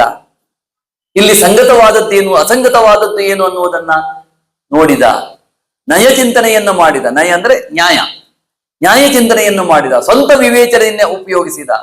ಜಯಸಿದ್ಧಿಗೆ ಯಾವುದು ಬೇಕೋ, ಎಂತಹ ಪ್ರಯತ್ನದಿಂದ ಬಲವ್ಯಯ ಕಡಿಮೆಯಾಗಿ ಲಾಭ ಸಂಪಾದನೆ ಹೆಚ್ಚಾಗ್ತದೋ ಅದನ್ನ ಮಾಡಿದ. ಬಲವ್ಯಯ ಕಡಿಮೆ ಆಗ್ಬೇಕು, ಜಯ ಸಂಪಾದನೆ ಹೆಚ್ಚಾಗಬೇಕು. ಇಲ್ಲಿ ಒಂದು ಪ್ರಶ್ನೆ ಬರ್ತದೆ, ದೈವಾಂಶ ಸಂಭೂತನು ಸಾಮಾನ್ಯ ಪುರುಷರಂತೆ ನಡೆದುಕೊಳ್ಳಬಹುದೇ ಅಂತ. ದೈವಾಂಶ ಸಂಭೂತ ಅಂತ ಇಟ್ಕೊಳ್ಬಾರದು. ದೇವರು ಹೌದು, ಅಹಲ್ಯೋದ್ಧಾರದಲ್ಲಿ, ಶಿವಧನುಸ್ಸು ಮೂರುದರಲ್ಲಿ, ಇನ್ನು ಅನೇಕ ಕಡೆಗಳಲ್ಲಿ ಅವನು ದೈವಾಂಶ ಅಂತ ಪ್ರಕಟಿಸಿಬಿಟ್ಟಿದ್ದಾನೆ. ಸ್ವತಃ ಮಂಡೋದರಿಯೇ ಹೇಳ್ತಾಳೆ ಅವನು ಶ್ರೀಮನ್ನಾರಾಯಣ ಅಂತ. ಅಲ್ಲಲ್ಲಿ ದೈವಾಂಶವನ್ನು ತರ್ತಾನೆ ಅವನು ಹಾಗೆ ಅವನು ಹೇಳ್ತಾನೆ ದೈವಾಂಶ ಸಂಭೂತನಾಗಿ ಸಾಮಾನ್ಯ ಪುರುಷರಂತೆ ನಡೆದುಕೊಳ್ಳಬಹುದು ಅಲ್ಲ, ನಡೆದುಕೊಳ್ಳಬೇಕು ಅಂತ. ಯಾಕೆ ಅಂದ್ರೆ ಶ್ರೀರಾಮ ಸಾಮಾನ್ಯರಂತೆ ಹಸಿದ, ನಕ್ಕಿದ, ಅತ್ತಿದ್ದಾನೆ, ಪ್ರಿಯಗಾಗಿ ಹಾತೊರೆದ, ವಿರಹ ತಾಪದಿಂದ ಕಂಗೆಟ್ಟ. 100ರಲ್ಲಿ 90ರಷ್ಟು ಭಾಗ ಮನುಷ್ಯನಂತೆ ನಡ್ಕೊಂಡಿದ್ದಾನೆ ಅವನು. ಎಷ್ಟು ಸುಂದರವಾಗಿ ಅವನ ನಡವಳಿಕೆ, ಅದು ರಾಮ ಅಂದ್ರೆ. ಅವನು ಹೇಳ್ತಾನೆ ಮನುಷ್ಯನಾಗಿ, ವನವಾಸ ದೀಕ್ಷೆ ವಿಧಿಸಲ್ಪಟ್ಟಿತು, ದಶರಥನಿಗೆ ಮಗನನ್ನ ಬಿಟ್ಟು ಇರುವುದಕ್ಕಾಗುವುದಿಲ್ಲ. ಒಂದು ವಿನಂತಿ ಮಾಡ್ಕೊಳ್ತಾನೆ ದಶರಥ ಮಹಾರಾಜ, ಮಗು ನೀನು ವನವಾಸ ದೀಕ್ಷೆ ತೊಟ್ಟಾಯ್ತು, ಅಡವಿಗೆ ಹೋಗ್ಬೇಕು ಅಂತ ನಿರ್ಧರಿಸ್ಬಿಟ್ಟೆ, ನಿನ್ನ ನಿರ್ಧಾರವನ್ನ ಬದಲಾಯಿಸೋದಕ್ಕೆ ಆಗೋದಿಲ್ಲ. ಆದ್ರೆ ಒಂದು ವಿನಂತಿ, ಈ ಹೊತ್ತು ಒಂದು ರಾತ್ರಿ ಮನೆಯಲ್ಲಿ ಇದ್ದು ನಾಳೆ ನಾನು ನಿನ್ನ ಅಮ್ಮ ಕೌಸಲ್ಯೆ ನಿನ್ನೊಟ್ಟಿಗೆ ಊಟ ಮಾಡ್ತೇವೆ ಅಂತ ಕೇಳ್ಕೊಳ್ತಾನೆ. ರಾಮ ಹೇಳ್ತಾನೆ, ಧರ್ಮವನ್ನ ಆಚರಿಸ್ಬೇಕು ಅಂತ ಮನಸ್ಸಿಗೆ ಯಾವಾಗ ಬರ್ತದೋ ಆಗ್ಲೇ ಆಚರಿಸ್ಬಿಡ್ಬೇಕು. ಶುಭಸ್ಯ ಶೀಘ್ರಂ, ಮಂಗಳಕರವಾದದ್ದನ್ನು ಮೊದಲು ಆಚರಿಸ್ಬೇಕು. ನನಗೀಗ ಒಳ್ಳೆಯದನ್ನು ಆಚರಿಸ್ಬೇಕು ಅಂತ ಬಂದುಬಿಟ್ಟಿದೆ, ಹೋಗ್ತೇನೆ. ಪ್ರಾಪ್ಸ್ಯಾಮಿ ಆನದ್ಯ ಗುಣಾಂಶ ಪ್ರದಾಸ್ಯಾಮಿ ಅಂತ ಹೇಳ್ತಾನೆ. ಈ ಹೊತ್ತು ಇರುವ ನನ್ನ ಔದಾರ್ಯ, ಉದಾತ್ತ ಗುಣ ನಾಳೆ ಹೊತ್ತಿಗೆ ಇರ್ತದೆ ಎನ್ನುವುದಕ್ಕೆ ಸಾಕ್ಷಿ ಏನು? ರಾತ್ರಿಯ ವೇಳೆಯಲ್ಲಿ ಯಾರಾದರೂ ಬಂದು ನನ್ನ ತಲೆಯನ್ನ ತಿರುಗಿಸಬಹುದು, ನೀನು ವನವಾಸಕ್ಕೆ ಹೋಗ್ಬೇಡ ಅಂತ ಹೇಳ್ಬಹುದು. ಅದಕ್ಕೆ ಅವಕಾಶ ಕೊಡೋದಿಲ್ಲ. ಅಪ್ಪ ನನಗೀಗ ಪಿತೃವಾಕ್ಯ ಪರಿಪಾಲನೆ ಮಾಡ್ಬೇಕು ಅಂತ ಆಸೆ ಆಗಿದೆ, ಹೊಟ್ಟು ಬಿಡ್ತೇನೆ ಅಂತ ಹೊಟ್ಟೆ ಹೋಗ್ತಾನೆ. ಎಂತ ಕಠೋರವಾದ ನಿರ್ಣಯ ನೋಡ್ರಿ ಇದು. 2 ದಿನ ಹೆಚ್ಚು ಕಡಿಮೆ ಆದ್ರೆ ರಾಜಕೀಯದಲ್ಲಿ ಬದಲಾವಣೆ ಆಗ್ತದೆ ಗೊತ್ತಾ ನಿಮಗೆ? 2 ದಿನ ಬೇಡ, 1 ದಿನ ರಾತ್ರಿ ಸಾಕು ರಾಜಕೀಯದಲ್ಲಿ ಬದಲಾವಣೆ ಆಗುವುದಕ್ಕೆ. ಎಷ್ಟು ಶಾಸಕರ ತಲೆಯನ್ನು ತಿರುಗಿಸ್ತಾರೆ. ರೆಸಾರ್ಟ್ ಕಲ್ಚರ್ ಬಂದಿದ್ದು ಹೇಗೆ? ಇವೆಲ್ಲವನ್ನು ನೀವು ಗಮನಿಸಿದಾಗ ರಾಮ ಹೇಗೆ ನಡ್ಕೊಂಡ ಅನ್ನೋದು. ಅದಕ್ಕೆ ಹೇಳ್ತಾರೆ, ಅನೃತಾ ಸತ್ಯಮುಪೈಮಿ, ಸುಳ್ಳಿನಿಂದ ಸತ್ಯವನ್ನ ಪಡಿತೇನೆ ನಾನು. ಮಾನುಷ ದೈವ್ಯಮುಪೈಮಿ, ಮನುಷ್ಯತ್ವದಿಂದ ದೈವಕ್ಕೆ ಹೋಗ್ತೇನೆ. ಇದು ತೈತ್ತರೀಯ ಬ್ರಾಹ್ಮಣದ ಮಾತು. ಶ್ರೀರಾಮಚಂದ್ರ ಅಸತ್ಯದಿಂದ ಸತ್ಯದ ಕಡೆಗೆ ಹೊರಟ, ಮನುಷ್ಯತ್ವದಿಂದ ದೈವದ ಕಡೆಗೆ ಹೊರಟ. ಇದು ರಾಮನ ವ್ಯಕ್ತಿತ್ವ. ನಾವಿಲ್ಲಿ ಗಮನಿಸ್ಬೇಕು, ವಾಲಿಯಲ್ಲಿ ಮುಖ್ಯವಾಗಿ 3 ಕೆಟ್ಟ ಗುಣಗಳಿದ್ದು. ಒಂದು ಸ್ತ್ರೀ ಚಾಪಲ್ಯ, ಇನ್ನೊಂದು ಕ್ಷಮಾಗುಣ ರಾಹಿತ್ಯ, ತಮ್ಮನ ಹೆಂಡತಿಯ ಅಪಹರಣ. ಇಂಥವನನ್ನ ಕೊಲ್ಲಲೇಬೇಕು ಅಂತ ಹೇಳಿ ರಾಮ ನಿಶ್ಚಯಿಸಿದ್ದಷ್ಟೇ ಅಲ್ಲ, ಸುಗ್ರೀವನು ಕೂಡ ನಿಶ್ಚಯಿಸಿದ್ದ. ಸುಗ್ರೀವ ಹೇಳ್ತಾನೆ, ತದ್ದು ವಿನಾಶಾಧಿಮೇ ದುಃಖಂ ಪ್ರಣಷ್ಟಂ ಸ್ಯಾದನಂತರಂ. ಅವನ ವಿನಾಶ ಆಗಿದೇನೆ, ನನಗೆ ಶಾಂತಿ ಇಲ್ಲ, ನೆಮ್ಮದಿ ಇಲ್ಲ, ಬದುಕು ಇಲ್ಲ. ಪ್ರಣಷ್ಟಂ, ಅವನು ನಾಶ ಆಗ್ಲೇಬೇಕು, ನಷ್ಟ ಆಗ್ಲೇಬೇಕು. ಸುಖಮ್ಮೇ ಜೀವಿತಂಚೈವ ತದ್ವಿನಾಶ ನಿಬಂಧನಂ. ನನಗೆ ಬದುಕು ಬೇಕು ಅಂತಾದ್ರೆ, ಸುಖ ಶಾಂತಿ ನೆಮ್ಮದಿ ಬೇಕು ಅಂತಾದ್ರೆ ತದ್ವಿನಾಶ ನಿಬಂಧನಂ, ಅವನನ್ನು ಕೊಲ್ಲಬೇಕು. ಸುಗ್ರೀವನ ಬಾಯಿಂದ ಬಂದ ಮಾತಿದು. ಒಂದೇ ಶ್ಲೋಕದಲ್ಲಿ ವಿನಾಶ ಎನ್ನುವ ಪದ 2 ಸಲ ಬಂದಿದೆ. ತದ್ವಿನಾಶಾಧಿಮೇ ಪ್ರಣಷ್ಟಂ ತದ್ವಿನಾಶ ನಿಬಂಧನಂ. ಅದರ ಅರ್ಜೆನ್ಸಿ ಗಮನಿಸಿ. ಒಂದು ಶ್ಲೋಕದಲ್ಲಿ ಒಬ್ಬನನ್ನು ಕೊಲ್ಲಬೇಕು ಅಂತೇಳಿ 2 ಸಲ ಬಂದಿದೆ ಅಂದ್ರೆ ಮುಂದೆ ಹೇಳ್ತಾನೆ ಅವನು ಸುಗ್ರೀವ ಯಾವ್ಯಾವ ಕಾರಣಕ್ಕಾಗಿ ತಾನು ಈ ರೀತಿ ನಡ್ಕೊಂಡೆ. ಯಾಕೆ ಇಡೀ ಈ ಕಿಷ್ಕಿಂಧ ಕಾಂಡ ಓದ್ಬೇಕು ಅಂದ್ರೆ ಈ ಕಾರಣಕ್ಕಾಗಿ. ಪ್ರವಚನಕ್ಕೆ ಬೇಕಾಗುವುದಷ್ಟೇ ಓದ್ಕೊಂಡು ಬರೋದಲ್ಲ, ಮುಂದೊಂದು ಗೊತ್ತಿರಬೇಕು, ಹಿಂದೊಂದು ಗೊತ್ತಿರಬೇಕು. ಈ ಕಷ್ಟ ಇದೆ, ಪ್ರವಚನ ಕಷ್ಟ.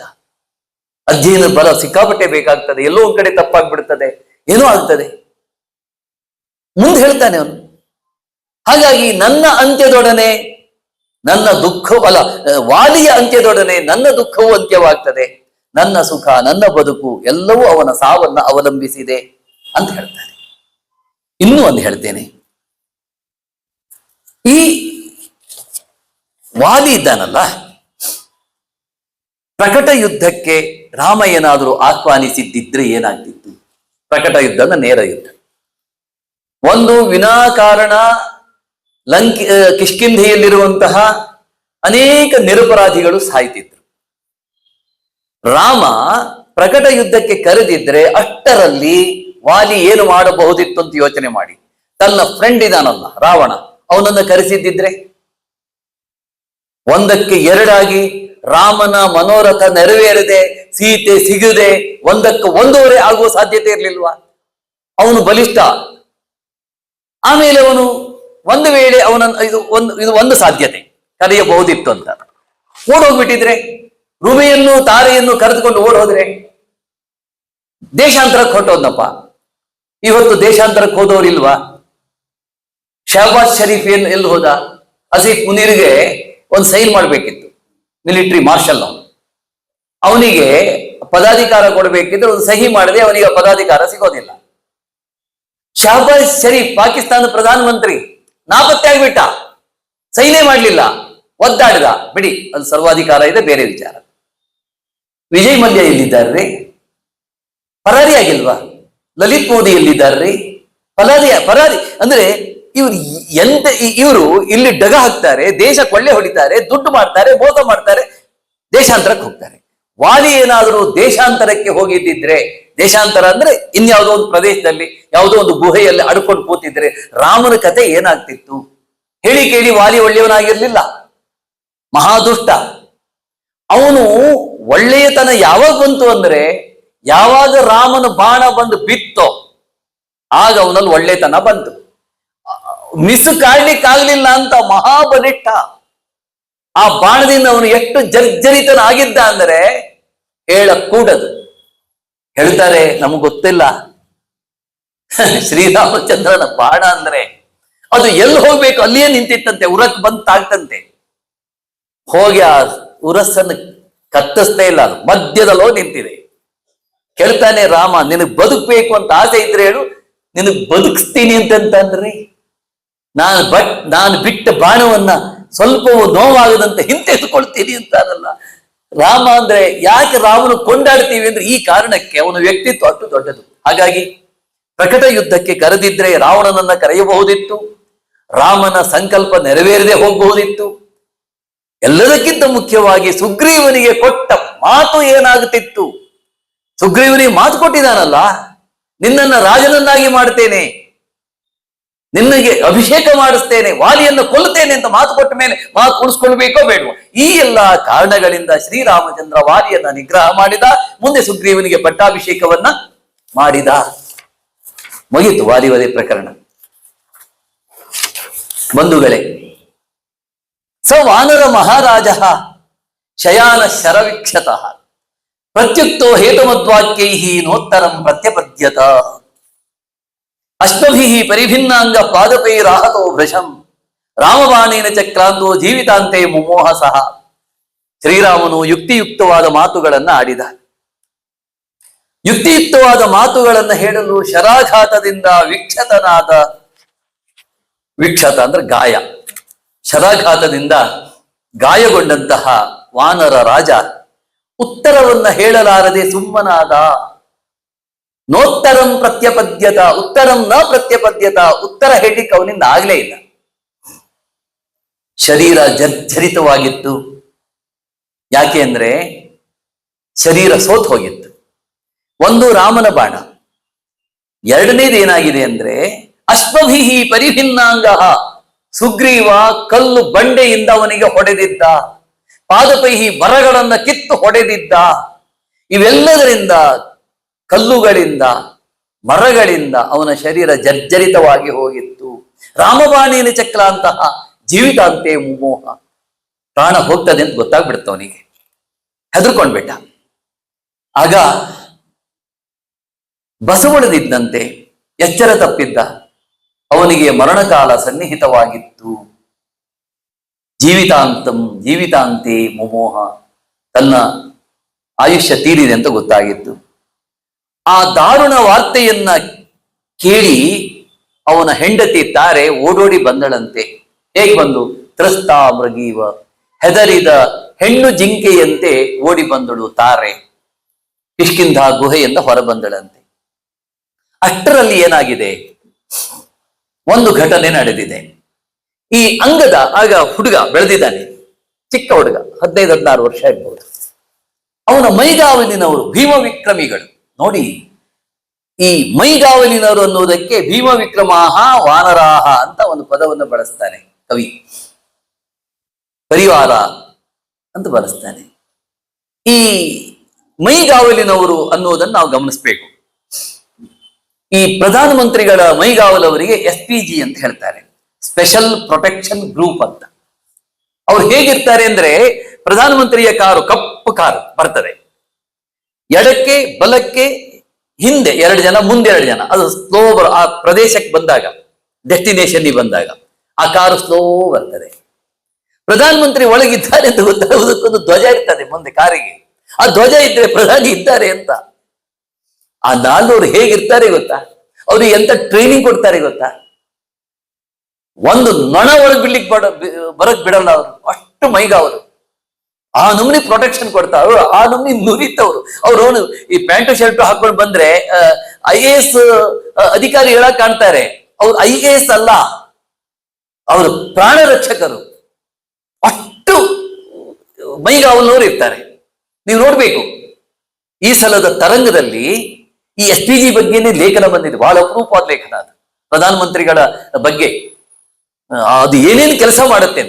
ಪ್ರಧಾನಮಂತ್ರಿಗಳು ದೇವಸ್ಥಾನದ ಒಳಗಡೆ ಹೋದರೆ ಅವರು ಕೂಡ ಪಂಚೆ ಮಡಿ ಉಟ್ಕೊಳ್ತಾರೆ. ಪಂಚೆ ಉಟ್ಕೊಂಡು ಪ್ರಧಾನಮಂತ್ರಿ ಜೊತೆಲಿ ಹೋಗ್ತಾರೆ, ಅವರು ಸುತ್ತ ಇರ್ತಾರೆ. ಅವರು ಅಂಗದನಿಗೂ ಕೂಡ ಮೈಗಾವಲು ಇತ್ತು. ಆ ಮೈಗಾವಿನರು ಭೀಮ ವಿಕ್ರಮಾಹ. ನೋಡಿ, ಆ ಕವಿ ಬಳಸುವ ಪದಗಳು ಎಷ್ಟು ಸೂಕ್ಷ್ಮ ಅಂತ, ಇವತ್ತಿನ ಕಾಲಕ್ಕೆ ಎಷ್ಟು ರೆಲೆವೆಂಟ್ ಆಗ್ತದೆ ಅಂತ. ಮೈಗಾವಲಿನವರು ಭೀಮ ವಿಕ್ರಮಿಗಳು ಅಂದರೆ ಮಹಾಪರಾಕ್ರಮಶಾಲಿಗಳು, ಯಾರಿಗೂ ಹೆದರೋದಿಲ್ಲ ಅವರು. ಧನುರ್ಧಾರಿಯಾದ ರಾಮನನ್ನ ನೋಡಿ ಹೆದರಿ ಓಡ್ತಾ ಇದ್ರಂತೆ. ಅವರು ಓಡ್ತಾ ಇರುವುದನ್ನು ನೋಡಿದ್ರೆ ಹೇಗೆ ಕಾಣ್ತಿತ್ತಂತೆ ಗೊತ್ತಾ? ಯಾರೋ ಬೆನ್ನಟ್ಕೊಂಡು ಬರ್ತಾ ಇದ್ದಾರೆ ಅಂತ ಅನಿಸ್ತಿತ್ತಂತೆ. ಯಾರೋ ಹೊಡಿಲಿಕ್ಕೆ ಬರ್ತಾ ಇದ್ದಾರೆ, ಅದು ತಪ್ಪಿಸ್ಕೊಳ್ಳಿಕ್ಕೆ ಓಡ್ತಾ ಇದ್ದಾರೆ ಎನ್ನುವ ಭಾವ ಬರ್ತಿತ್ತಂತೆ. ವಾಲಿ ಘಾತಿಸಲ್ಪಟ್ಟಾಗ ಅವರೆಲ್ಲರೂ ಹೆದರಿ ಓಡೋಡಿ ಬಂದ್ರು. ಯಾರೋ ಅಟ್ಟಿಸಿಕೊಂಡು ಬರುವಂತೆ ಕಾಣುತ್ತಿದ್ರು. ಅದನ್ನು ತಾರೆ ನೋಡಿದ್ಲು. ತಾರೆ ಆ ಕಡೆಯಿಂದ ಬರ್ತಾ ಇದ್ದಾಳೆ, ವಾಲಿ ಬಿದ್ದಿದ್ದಾನೆ ಆ ಜಾಗಕ್ಕೆ. ಈ ಕಡೆಯಿಂದ ವಾನರ ಸಂದೋಹ ಓಡ ಹೋಗ್ತಾ ಇದೆ. ರಾಮನಿಗೆ ಹೆದರಿ ಬಿಟ್ಟಿದ್ದಾರೆ ಅವರು.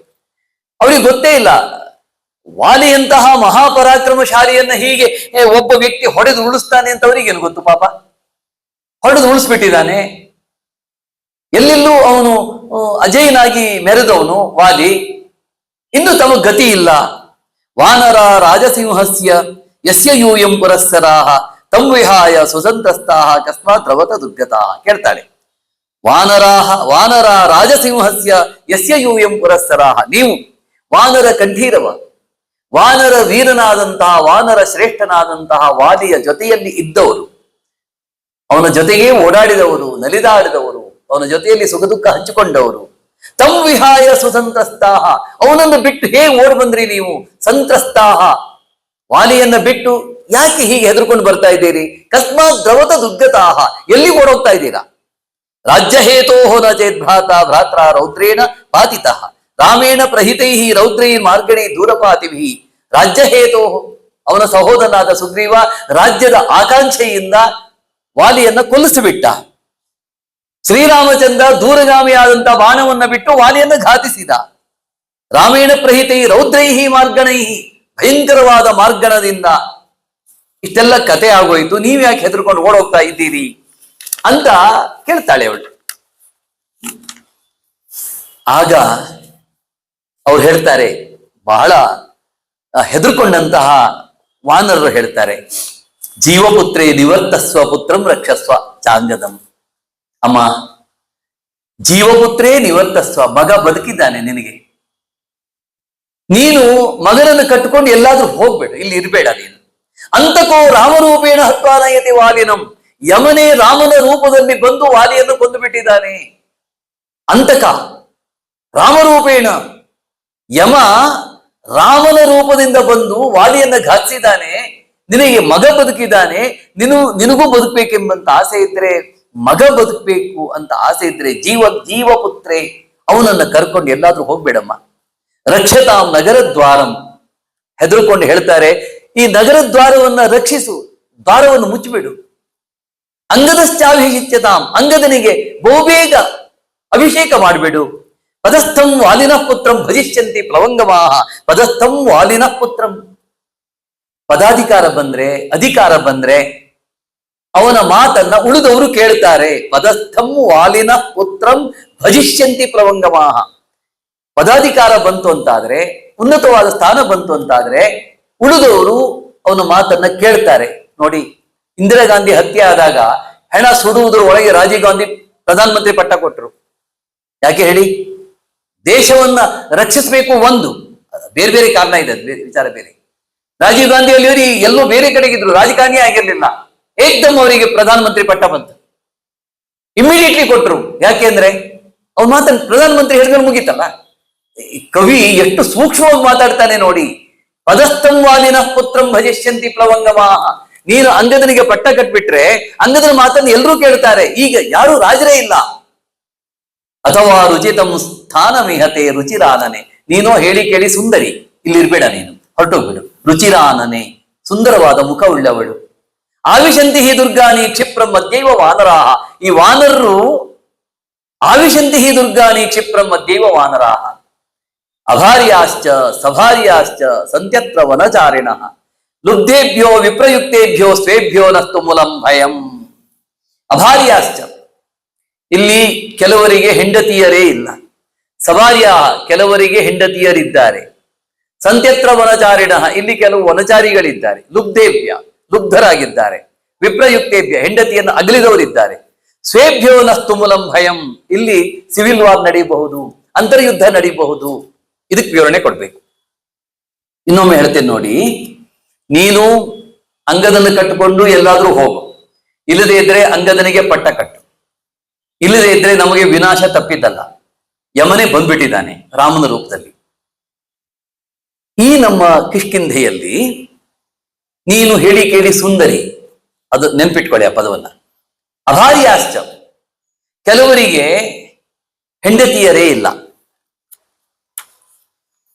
ಈ ವಿಚಾರವನ್ನು ನಾವು ಬಹಳ ಸೂಕ್ಷ್ಮವಾಗಿ ಪರಿಗಣಿಸಬೇಕಾದ್ದು.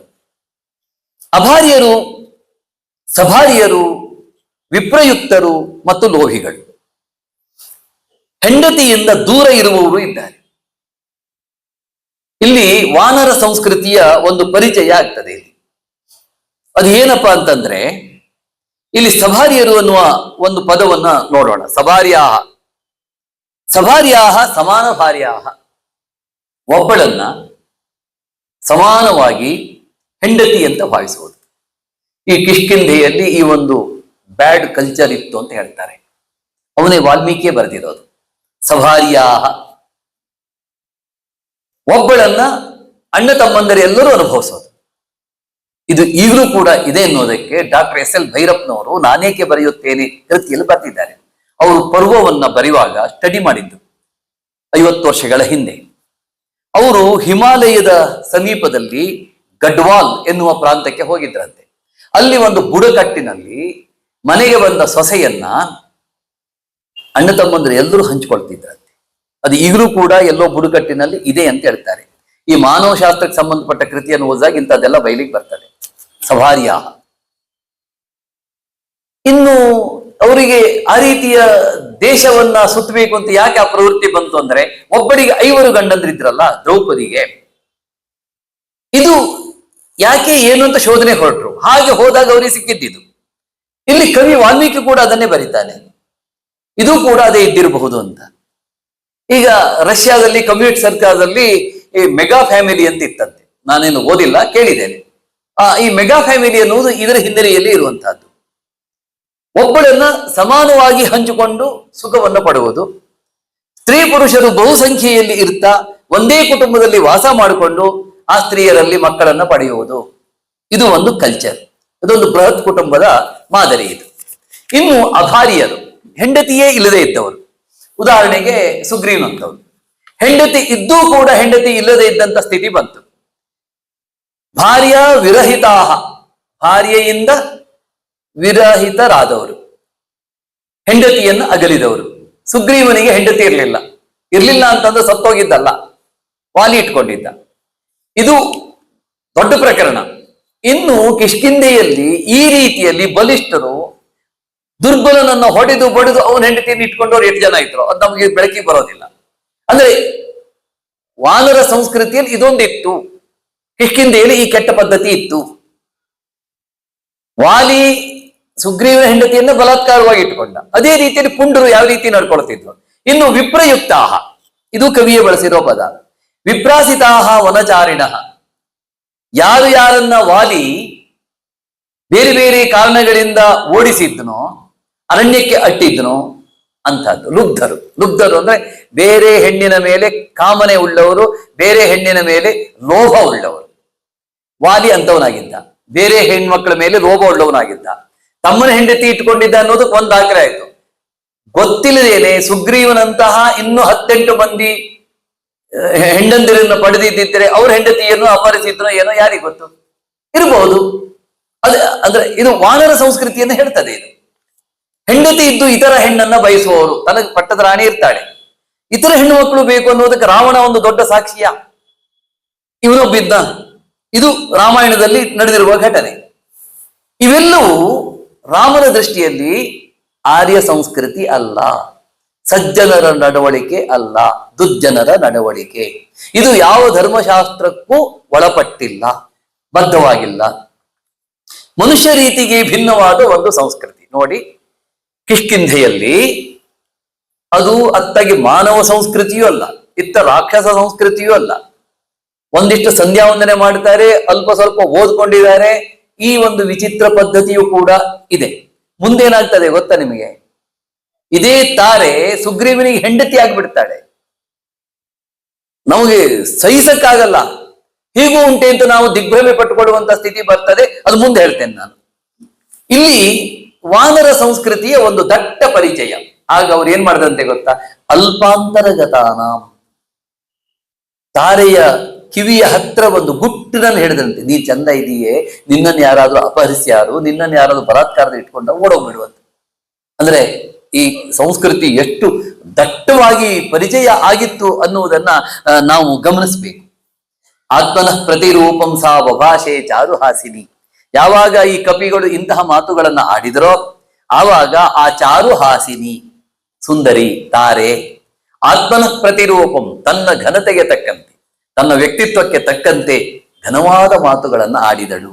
ಪುತ್ರೇಣ ಮಮ ಕಿಂ ಕಾರ್ಯಂ ಕಿಂ ರಾಜ್ಯೇನ ಕಿಂ ಆತ್ಮನ. ಗಂಡನನ್ನ ಕಳೆದುಕೊಂಡ ಯಾವ ಹೆಣ್ಣು ಮಗಳು ಹೇಳ್ಬೋದಾದ ಮಾತಿದು. ಪುತ್ರೇಣ ಮಮ ಪುತ್ರೇಣ ಕಿಂ, ನನಗೆ ಮಗ ಇದ್ರೇನು, ರಾಜ್ಯ ಇದ್ರೇನು, ನನ್ನ ಗಂಡನನ್ನು ಕಳ್ಕೊಂಡಿದ್ದೇನೆ, ದುಃಖ ಉಮ್ಮಳಿಸುತ್ತೆ ಅವಳಿಗೆ. ಕಪಿಸಿಂಹೇ ಮಹಾಭಾಗೆ ತಸ್ಮಿನ್ ಭಕ್ತರಿ ನಶ್ಯತಿ. ಕಪಿಸಿಂಹನಾದಂತ ವಾಲಿ ಸತ್ತು ಹೋದಾಗ ನಾನು ಮಗ ರಾಜ್ಯ ಅಂತ ಅನುಭವಿಸ್ಬೇಕಂತ ಕೇಳ್ತಾಳೆ. ಪಾದಮೂಲಂ ಗಮಿಷ್ಯಾಮಿ ತಸ್ಯೈವಾಹಂ ಮಹಾತ್ಮನಃ. ನಾನು ಅವನ ಪಾದಮೂಲವನ್ನು ಆಶ್ರಯಿಸಿ ಬಿಡ್ತೇನೆ, ಅಂದ್ರೆ ಅವನ ಜೊತೆಗೆ ಹೊರಟೋಗ್ತೇನೆ, ಅವನ ಜೊತೆಯಲ್ಲಿ ನಾನು ನನ್ನ ಪ್ರಾಣವನ್ನು ಕಳೆದುಕೊಳ್ತೇನೆ. ತಸ್ಯೈವಾಹಂ ಮಹಾತ್ಮನಃ, ಅವನೇ ನನಗೆ ಗತಿ. ಯೋಸೌ ರಾಮಪ್ರಯುಕ್ತೇನ ಶರೇಣ ವಿನಿಪಾತಿತಃ. ರಾಮನ ನಿಮಿತ್ತ ವಾಲಿ ಘಾತಿಸಲ್ಪಟ್ಟ, ಸಂಹೃತನಾದ. ಈಗ ನನಗಿರುವುದು ಅದು ಒಂದೇ. ಹೀಗೆ ಅವಳು ಹೇಳ್ತಾಳೆ. ಅವಳ ಅಂಜಿಕೆಯನ್ನ ಕಂಡು ತಾರೆಗೆ ನಗು ಬಂತಂತೆ. ನೀವು ಇಷ್ಟು ವೀರನ ಅನುಯಾಯಿಗಳು, ಇಂತಹ ವಾಲಿಯ ಅನುಯಾಯಿಗಳಾಗಿ ಅವನನ್ನು ಅನುಸರಿಸುವವರಾಗಿ ಇಷ್ಟು ಹೆದರುಕೊಂಡ್ರೆ ಹೇಗೆ ಅಂತ ನಗು ಅವಳಿಗೆ ಬಂದದ್ದು. ಅವಷ್ಟಭ್ಯಜ ತಿಷ್ಠಂತಂ ದದರ್ಶದನುರುತ್ತಮಂ ರಾಮಂ ರಾಮಾನುಜಂಚೈವ ಭರ್ತಶ್ಚೈವ ಅನುಜಂ ಶುಭಂ. ಅವಷ್ಟಭ್ಯಜ ತಿಷ್ಠಂ ದದರ್ಶದನುರುತ್ತಮಂ. ಆಗ ಅವಳು ಅಲ್ಲಿಯೇ ಪಕ್ಕದಲ್ಲಿ ನಿಂತ ರಾಮನನ್ನ ನೋಡಿದಳಂತೆ. ಅವಷ್ಟಭ್ಯಜ ತಿಷ್ಠಂತಂ, ಧನುಸ್ಸನ್ನ ನೆಲಕ್ಕೆ ಊರಿ ಬೆನ್ನಿಗೆ ಬತ್ತಳಿಕೆ ಬಿಗಿದು ಕೈಯಲ್ಲಿ ಬಾಣ ಹಿಡಿದ ರಾಮನನ್ನ ನೋಡಿದಳು. ಈ ಬ್ಯಾನರ್ ನೋಡಿ, ಫ್ಲೆಕ್ಸ್ ಅನ್ನ, ರಾಮ ಹೇಗೆ ನಿಂತಿದ್ದಾನೆ ಅಂತ. ಇದಕ್ಕಿಂತ ಸುಂದರವಾದ ಚಿತ್ರ ನಿಮಗೆ ಸಿಗ್ಲಿಕ್ಕಿಲ್ಲ. ಧನುರುತ್ತಮಂ, ಅಷ್ಟು ಸುಂದರವಾಗಿ ನಿಂತಂತ ರಾಮನನ್ನ ನೋಡಿದಳು. ರಾಮಂ ರಾಮಾನುಜಂಚೈವ, ರಾಮನನ್ನು ನೋಡಿದ್ಲು, ರಾಮಾನುಜನನ್ನೂ ನೋಡಿದಳು. ರಾಮಾನುಜ ಅಂದ್ರೆ ಲಕ್ಷ್ಮಣ. ಭರ್ತಶ್ಚೈವಾನುಜಂ ಶುಭಂ, ಅಂತಹ ಮಂಗಳಕರನಾದ ರೂಪವನ್ನ ಹೊಂದಿದಂತಹ ಶ್ರೀರಾಮಚಂದ್ರನನ್ನ ಆಕೆ ನೋಡಿದಳು. ಸಮೀಪದಲ್ಲಿ ಕೋದಂಡವನ್ನ ಊರಿ ನಿಂತುಕೊಂಡಿದ್ದ ಶ್ರೀರಾಮ, ಲಕ್ಷ್ಮಣನು ರೋಷವಿಲ್ಲದೆ ನಿಂತುಕೊಂಡಿದ್ದಂತೆ. ನೋಡಿ ಎಂತ ಚಂದ ಅಂತ. ರಾಮನ ಮಂದಸ್ಮಿತ ಎದ್ದು ಕಾಣಿಸ್ತಿತ್ತು. ಅವರಿಬ್ಬರಲ್ಲೂ ರೋಷ ಇರಲಿಲ್ಲ, ದ್ವೇಷ ಇರಲಿಲ್ಲ, ಕಹಿ ಮನೋಭಾವ ಇರಲಿಲ್ಲ, ನಂಜು ಇರಲಿಲ್ಲ, ರೋಷವಿಲ್ಲದ ಸುಂದರ ಮುಖ ಅದು.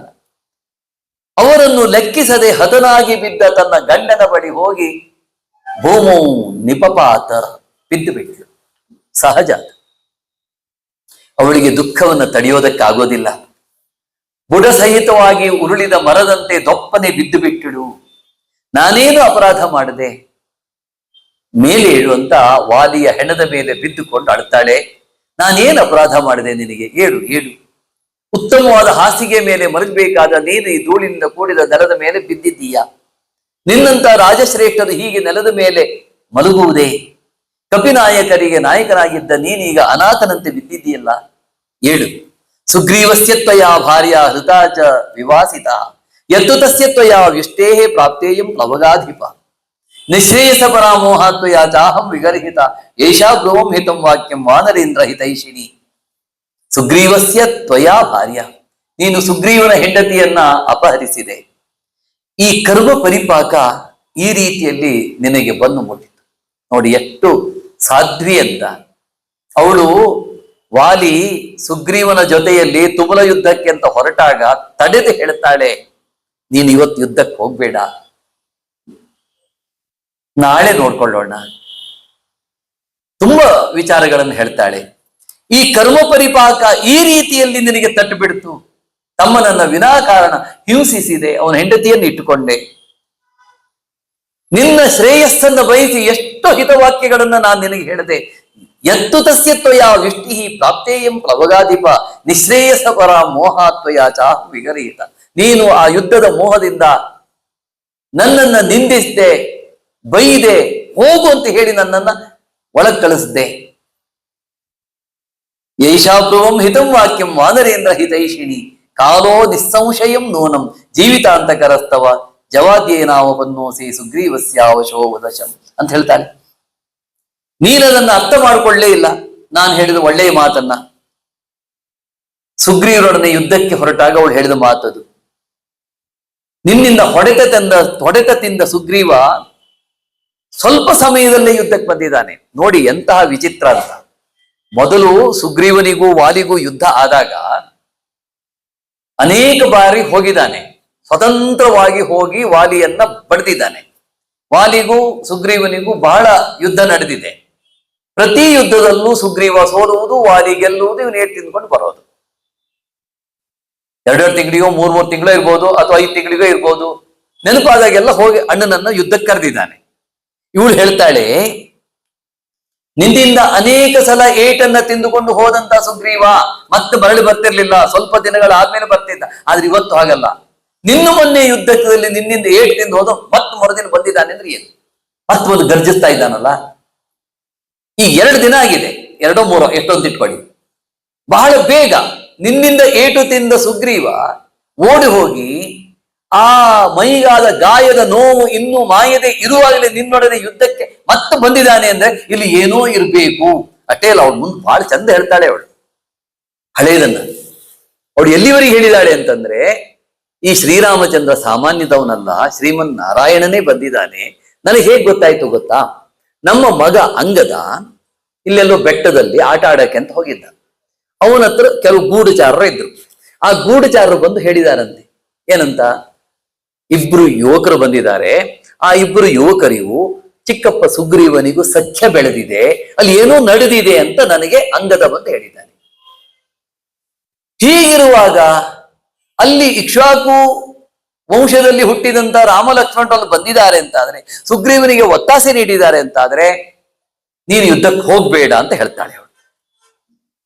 ಅವನ ಗರ್ವ, ಅವನ ಯುದ್ಧೋದ್ಯಮ ನೋಡಿ, ಅವನು ಹೇಗೆ ಕರಿತಾ ಇದ್ದಾನೆ ಅಂತೆ. ಬಹಳ ಅಟ್ಟಹಾಸದಿಂದ ನಿನ್ನನ್ನು ಕರೆದಿದ್ದಾನೆ. ಅವನ ಯುದ್ಧೋದ್ಯಮ, ಯುದ್ಧದ ಕಾವು ಅದು ಯಾವ ರೀತಿಯಲ್ಲಿದೆ, ಅವನ ಸಿಂಹನಾದ ಭಯಂಕರವಾಗಿದೆ. ಯಾರದು ದೊಡ್ಡ ಸಹಾಯವಿದ್ದಂತೆ ತೋರ್ತದೆ. ಆದ್ರಿಂದ ಹೋಗ್ಬೇಡ. ಎಷ್ಟು ಚಂದ ಹೇಳ್ತಾಳೆ ಅಂದ್ರೆ ಅವಳು, ಪ್ರಕೃತ್ಯ ನಿಪುಣಶ್ಚೈವ ಬುದ್ಧಿಮಾಂಶ್ಚೈವ ವಾನರಃ ಅಪರೀಕ್ಷಿತ ವೀರ್ಯೇನ ಸುಗ್ರೀವ ಸಹನೇಷ್ಯತಿ. ಸುಗ್ರೀವನ ಬಗ್ಗೆ ಅವಳಿಗೆ ಚೆನ್ನಾಗಿ ಗೊತ್ತಿದೆ. ಪ್ರಕೃತ್ಯ ನಿಪುಣ, ಸ್ವಾಭಾವಿಕವಾಗಿ ಆತ ಬುದ್ಧಿವಂತ, ನಿಪುಣ, ಹುಟ್ಟಿನಿಂದಲೇ ಬುದ್ಧಿವಂತ. ಅವನು ಯಾರನ್ನು ಬೇಗ ನಂಬೋದಿಲ್ಲ. ನಂಬೋದಿದ್ರೆ ಅವರನ್ನ ಪರೀಕ್ಷೆ ಮಾಡಿಯೇ ನಂಬ್ತಾನೆ. ಅವನು ರಾಮನು ಎಷ್ಟು ಪರೀಕ್ಷೆ ಒಳಪಡಿಸಿದ್ದಾನೆ ಗೊತ್ತಾ? ಅವನು ನನ್ನ ಅಣ್ಣ ದುಂದುಬಿ ಅಟ್ಟೆ ಎತ್ತುತ್ತಿದ್ದ, ಇಲ್ಲಿ ಸಪ್ತತಾಲ ವೃಕ್ಷ ಇದೆ ಅದನ್ನು ಉರುಬ್ತಿದ್ದ, ನಿನ್ಗೆ ಅದೆಲ್ಲ ಮಾಡಕ್ ಆಗತ್ತಂತ ಕೇಳಿ ಅದೆಲ್ಲ ಮಾಡಿದ ಮೇಲೆ ಕೊನೆಗೆ ಒಪ್ಕೊಂಡಿದ್ದು. ಮೊದಲು ರಾಮನಿಗೆ ಒಂದು ನಮಸ್ಕಾರ ಕೂಡ ಮಾಡಿಲ್ಲ ಅವನು, ಅಂತ ಎಡಬಿಡಂಗಿ ಅವನು ಸುಗ್ರೀವ. ರಾಮನ ಹತ್ರ ರಾಮನಿಗೆ ಅವನಿಂದ ಒಂದು ನಮಸ್ಕಾರ ತೋಳ್ಬೇಕಿದ್ರೆ 7-11 ಆಗಿದೆ. ಅಂದ್ರೆ ಅಷ್ಟು ಬುದ್ಧಿವಂತ ಅಂತ, ಪಕ್ಕನೆ ನಂಬೋದಿಲ್ಲ ಅಂತ. ಪ್ರಕೃತ್ಯ ನಿಪುಣಶ್ಚೈವ ಬುದ್ಧಿಮಾಂಶ್ಚೈವ ವಾನರ, ಅವನು ಬುದ್ಧಿವಂತನೂ ಕೂಡ ಹೌದು, ನಿಪುಣನೂ ಹೌದು. ಅಪರೀಕ್ಷಿತ ವೀರ್ಯೇನ, ಬೇರೆಯವರ ಪರಾಕ್ರಮವನ್ನ ಪರೀಕ್ಷೆ ಮಾಡದೆ ಯಾರನ್ನೂ ಒಪ್ಪುವುದಿಲ್ಲ, ಯಾರನ್ನೂ ನಂಬುವುದಿಲ್ಲ ಅಂತವನು ಈಗ ಯಾರೋ ಇಬ್ಬರ ಮೈತ್ರಿಯನ್ನ ಬೆಳೆಸ್ಕೊಂಡಿದ್ದಾನೆ ಅಂತಾದ್ರೆ ನಿನ್ನನ್ನು ಕೊಲ್ಲುವುದಕ್ಕೆ ಆತ ಬಂದಿದ್ದಾನೆ. ಅಂಗದತ್ತು ಕುಮಾರೋಯಂ ವನಾಂತಂ ಉಪನಿರ್ಗತ. ಅಂಗದಲ್ಲಿ ನಮ್ಗೆ ಹೇಳಿದ್ದಾನೆ, ಪ್ರಕೃತಿಸ್ಥೇನ ಕಥಿತ ಚಾರೈಹಿ ಆಪ್ತೈಹಿ ನಿವೇದಿತ. ಆಪ್ತರಾದಂತಹ ಗೂಢಚಾರರು ನಮಗೆ ಈ ವರ್ತಮಾನವನ್ನ ಕೊಟ್ಟಿದ್ದಾರೆ. ಆದ್ರಿಂದ ನೀನು ಹೋಗ್ಬೇಡ ಅಂತ ಅವಳು ತಡೆದಿದ್ದವಳು. ನನ್ನ ಆ ಮಾತನ್ನ ನೀನು ಕೇಳದೆ ಯುದ್ಧಕ್ಕೆ ಬಂದೆ, ಇಂಥ ಸ್ಥಿತಿ ಉಂಟಾಯಿತು, ನನ್ನ ಮಾತು ಸತ್ಯ ಆಗೋಯ್ತು ಅಂತ ಹೇಳ್ತಾಳೆ. ಶ್ರೀರಾಮ ಅಂದ್ರೆ ಯಾರು? ನಿವಾಸ ವೃಕ್ಷ ಸಾಧೂನಾಂ ಆಪನ್ನಾನಾಂ ಪರಾಗತಿ. ನಿವಾಸ ವೃಕ್ಷ, ಆಶ್ರಯಿಸಿದವರಿಗೆ ಅವನು ಕಲ್ಪ ವೃಕ್ಷ ಇದ್ದ ಹಾಗೆ. ಸಾಧೂನಾಂ ಆಪನ್ನಾನಾಂ ಪರಾಗತಿ, ಸಾಧುಗಳಿಗೆ ಆಪತ್ತಿಗೆ ಸಿಲುಕಿದವರಿಗೆ ಅವನು ಪರಮಗತಿ, ಅವನು ಶ್ರೇಷ್ಠವಾದ ಗತಿ, ಅಂತವರಿಗೆ ಆಶ್ರಯವನ್ನು ಕೊಡ್ತಾನೆ. ಆರ್ತಾನಾಂ ಸಂಶ್ರಯಶ್ಚೈವ ಯಶಸ್ಸೈಕ ಭಾಜನಂ, ಆರ್ತರಿಗೆ ಸಂರಕ್ಷಣೆ ನೀಡುವಂತವನು, ಶರಣಾಗತ ರಕ್ಷಕ ಅವನು. ಸುಗ್ರೀವ ಹೋಗಿ ಶರಣಾಗಿದ್ದಾನೆ ಅಂತ ಆದ್ರೆ ಖಂಡಿತಕ್ಕೂ ಇಲ್ಲಿ ಏನೋ ನಡೆದಿದೆ, ನೀನು ಯುದ್ಧಕ್ಕೆ ಹೋಗ್ಬೇಡ ಅಂತ ತಡೆದೆ ನಾನು, ಆದ್ರೂ ನೀನು ಯುದ್ಧಕ್ಕೆ ಬಂದೆ, ಅದರ ಫಲವಾಗಿ ನೀನೀಗ ಇಂಥ ಸ್ಥಿತಿಯನ್ನ ಅನುಭವಿಸ್ಬೇಕಾಗಿದೆ ಅಂತ ಅಲವತ್ಕೊಳ್ತಾಳೆ, ಅಳುತ್ತಾಳೆ. ತಮ್ಮನೊಡನೆ ಜಗಳ ಬೇಡ, ಸೌಹಾರ್ದ, ಅದು ಎಷ್ಟು ಹೇಳ್ತಾಳೆ ಅಂದ್ರೆ, ತಮ್ಮನನ್ನ ಕರೆಸು, ಅವನನ್ನ ಪ್ರೀತಿಸು, ಅವನ ಹೆಂಡತಿ ರುಮೆಯನ್ನು ಅವನಿಗೆ ಕೊಟ್ಟು ಎಷ್ಟು ಅಂಗಲಾಚಿ ಬೇಡ್ಕೊಳ್ತಾಳ್ರಿ. ಅವಳು ಮಾತನ್ನು ಕೇಳೋದಿಲ್ಲ. ರಾವಣನು ಹೀಗೆ ನಡ್ಕೊಂಡಿದ್ದ, ಮಂಡೋದರಿ ಮಾತನ್ನು ಕೇಳಲೇ ಇಲ್ಲ. ಮಂಡೋದರಿ ಹೇಳಿದ್ಲು, ಬೇಡ ಸೀತೆ ಕೊಟ್ಬಿಡೋಣ, ಈ ಸೀತೆಯಿಂದಲೇ ನಮ್ಮ ಲಂಕೆಗೆ ಅನಿಷ್ಟ ಉಂಟಾಗಿದೆ. ತಾಯಿ ಕೈಕಸಾದೇವಿ ಬಂದು ಹೇಳಿದ್ದು ಕೇಳಲಿಲ್ಲ, ವಿಭೀಷಣ ಬಂದು ಹೇಳಿದ ಕೇಳಲಿಲ್ಲ, ಅತಿಕಾಯ ಹೇಳಿದ ಕೇಳಲಿಲ್ಲ. ಯಾರ ಮಾತನ್ನು ಕೇಳದೆ ತನ್ನ ವಿನಾಶವನ್ನ ತಾನೇ ತಂದುಕೊಂಡ ರಾವಣ ಇಲ್ಲಿಯೂ ಕೂಡ ತಾರೆ ಹೇಳಿದ ಮಾತನ್ನ ಕೇಳಲಿಲ್ಲ. ಮುಂದೆ ಹೇಳ್ತಾನೆ ವಾಲಿ, ತಾರೆ ಏನಾದ್ರೂ ಒಂದು ಒಳ್ಳೆಯ ಮಾತನ್ನು ಹೇಳಿದ್ರೆ ಅದು ಸತ್ಯ ಆಗ್ತದೆ ಅಂತ. ಆ ದಾಂಪತ್ಯ ನೋಡ್ಬೇಕ್ರಿ, ಬಹಳ ಚಂದ ಅದು. ಹೀಗೆ ವೈರವನ್ನು ಪೂರ್ಣವಾಗಿ ತೊರೆದು ಪ್ರೀತಿಯಿಂದ ಇರು ಅಂತ ಹೇಳಿದ ಮಹಾನುಭಾವಿ ಅವಳು. ಈಗ ಅವಳು ದುಃಖವನ್ನ ಈ ರೀತಿಯಲ್ಲಿ ವ್ಯಕ್ತಪಡಿಸ್ತಾಳೆ. ಈ ತಾರಾ ವಿಲಾಪ ಬಹಳ ದೊಡ್ಡದು. ಮುಂದಿನ ಭಾಗ ಎಲ್ಲ ಬಹಳ ಚಂದ ಇದೆ. ವಿಶೇಷತೆ ಅಂದ್ರೆ ಏನು ಅಂದ್ರೆ, ಈ ರಾಮಾಯಣದ ಒಂದೊಂದು ಶ್ಲೋಕ, ಒಂದೊಂದು ಪದ, ಒಂದೊಂದು ವಾಕ್ಯ ನಮ್ಮ ಮನಸ್ಸನ್ನ ಸೂರೆಗೊಳ್ತದೆ. ಡಿ.ವಿ. ಗುಂಡಪ್ಪನವರು ಬರೀತಾರೆ, ರೆವರೆಂಡ್ ಶ್ರೀನಿವಾಸ್ ಶಾಸ್ತ್ರಿಗಳ ಹತ್ರ ಕೇಳಿದ್ರಂತೆ, ನೀವು ಎಲ್ಲಾದ್ರೂ ಏಕಾಂತವಾಗಿ ವಾಸ ಮಾಡುವುದನ್ನು ಏನು ಬಯಸ್ತೀರಿ ಅಂತ. ಒಂದು ರಾಮಾಯಣ ಒಂದು ಮಹಾಭಾರತ ಕೊಟ್ಬಿಡಿ ಸಾಕು ಅಂತ ಹೇಳಿದ್ರಂತೆ ಅವರು. ನಿಜವಾಗ್ಲೂ ಹೌದ್ರಿ, ಅದು ನಾನು ಓದಿದ್ದ ನಿಮ್ಮ ಹತ್ರ ಹಂಚಿಕೊಂಡಿದ್ದೇನೆ, ನೀವು ಆ ಭಾಗ್ಯವಂತರು. ವಾಲ್ಮೀಕಿ ರಾಮಾಯಣದ ಶ್ರವಣ ಇದೆಯಲ್ಲ, ಅದು ನಿಜಕ್ಕೂ ಅದು ಪುಣ್ಯತಮವೂ ಹೌದು, ಆನಂದಕರವೂ ಹೌದು, ನಮ್ಮ ಬುದ್ಧಿಯನ್ನು ಹರಿತಗೊಳಿಸುವಂತಹದ್ದು ಹೌದು. ನಿಜವಾಗಿ ನಾವು ಸಂತೋಷ ಪಡಬೇಕು. ಯಾಕೆಂದ್ರೆ ಇವತ್ತು ರಾಮಾಯಣ ಮಹಾಭಾರತ ಪ್ರವಚನ ಎಲ್ಲೂ ನಡೀತಾ ಇಲ್ಲ, ಬಹಳ ಕಡಿಮೆ ನಡೀತಾ ಇದೆ. ಎಲ್ಲೋ ಅಲ್ಪ ಸ್ವಲ್ಪ ತಿಳ್ಕೊಂಡವರು ಏನೇನೋ ಹೇಳ್ತಾರೆ, ಅದು ಬೇರೆ ವಿಚಾರ, ನಾನು ಯಾರನ್ನು ಟೀಕೆ ಮಾಡೋದಿಲ್ಲ. ಆದ್ರೆ ಸಾಕಾಗುತ್ತದೆ, ಮೂಲವನ್ನೇ ಇಟ್ಟುಕೊಂಡು ವಿಶ್ಲೇಷಣೆ ಮಾಡುವಂತಹ ರಾಮಾಯಣ ಪ್ರವಚನ ಹೆಚ್ಚಾಗಬೇಕಾಗಿದೆ. ಇವತ್ತು ಮಹಾಭಾರತ ಪ್ರವಚನ ಹೆಚ್ಚಾಗಬೇಕಾಗಿದೆ. ಇರ್ಲಿ ಬಂಧುಗಳೇ, 31ನೆಯ ತಾರೀಕು ಮೂವರನ್ನ ಗೌರವಿಸುವುದು ಒಂದು ವಿಚಾರ. ಎರಡನೇದು, ನಿಮ್ಮಂತಹ ಶ್ರೋತೃಗಳ ಮೂಲಕ 4 ಮಾತುಗಳನ್ನ ಹೇಳಿಸುವುದು. ಒಂದು ಕೆಲಸವನ್ನು ಮಾಡಿ, ನೀವು ವೇದಿಕೆಯಲ್ಲಿ ಮಾತನಾಡುವುದಕ್ಕೆ ನಾವು ನಿಮಗೆ ಒಂದು 3 ರಿಂದ 4 ನಿಮಿಷ ಕೊಡ್ತೇವೆ. ಒಂದು 3/4 ಗಂಟೆ ಪ್ರವಚನ ಆಗ್ತದೆ. ಒಂದು 3/4 ಗಂಟೆ 15 ನಿಮಿಷ ಹೆಚ್ಚು ಕಡಿಮೆ ಈ ಸಮಾರಂಭ ಇರ್ತದೆ. ಆ ಹೊತ್ತಿನ ಸಮಾರಂಭದಲ್ಲಿ ನೀವು 3+1 3 ನಿಮಿಷ ಅಥವಾ 4 ನಿಮಿಷ ಮಾತನಾಡಿ. ಇನ್ನು ಓದಬೇಕು ಅನ್ನುವರು ಮೊದಲೇ ಬರೆದಿಟ್ಕೊಳ್ಳಿ. ಬರೆದಂತಹ ಆ ಪ್ರತಿಯನ್ನ ನೀವು ಶುಕ್ರವಾರ ಬರುವಾಗ ತಂದು ನಮಗೆ ಕೊಡಿ. ಇಲ್ಲದೇ ಇದ್ರೆ ಶನಿವಾರ ಬಂದು ಕೂಡಲೇ ನಮಗೆ ಕೊಡಿ. ಅದನ್ನ ನಾವು ಕಾಪಿಟ್ಟು ಓದಿಸ್ತೇವೆ ಅಥವಾ ನಿಮ್ಮ ಹತ್ರ ಓದಿಸ್ತೇವೆ. ಒಂದು 10-12 ಜನರ ಒಳಗೆ ಅದನ್ನು ಮಾಡೋಣ ಅಂತ ನಾವು ಇಟ್ಟುಕೊಂಡಿದ್ದೇವೆ. ಎರಡನೇದು, ನಮ್ಮ ಜೊತೆಗೆ ಆತ್ಮೀಯರಾಗಿ ಇರುವಂತಹ MN ಗುಂಡೂರಾವು, ಮತ್ತೆ ಈ ವಿಡಿಯೋ ಮಾಡ್ತಾ ಇರುವಂತಹ ಲೋಕೇಶ ಅವರು, ಮತ್ತೆ ನಾರಾಯಣ್ ಹೆಗಡೆ, ಈ ಮೂವರಿಗೆ ಒಂದು ಗೌರವ ಸಮರ್ಪಣೆ ಅಂತ. ಈ ಗೌರವ ಸಮರ್ಪಣೆಗೆ ನಾವು ಅಧ್ಯಕ್ಷರನ್ನಾಗಿ ಮಾಡಬೇಕು ಅಂತೇಳಿ ತೀರ್ಮಾನಿಸಿದ್ದು ಪ್ರೊಫೆಸರ್ S ರಾಮಪ್ರಸಾದ್ ಅವರನ್ನು. ಅವರು ವೇದಿಕೆ ಮುಂಭಾಗದಲ್ಲಿ ಇದ್ದಾರೆ.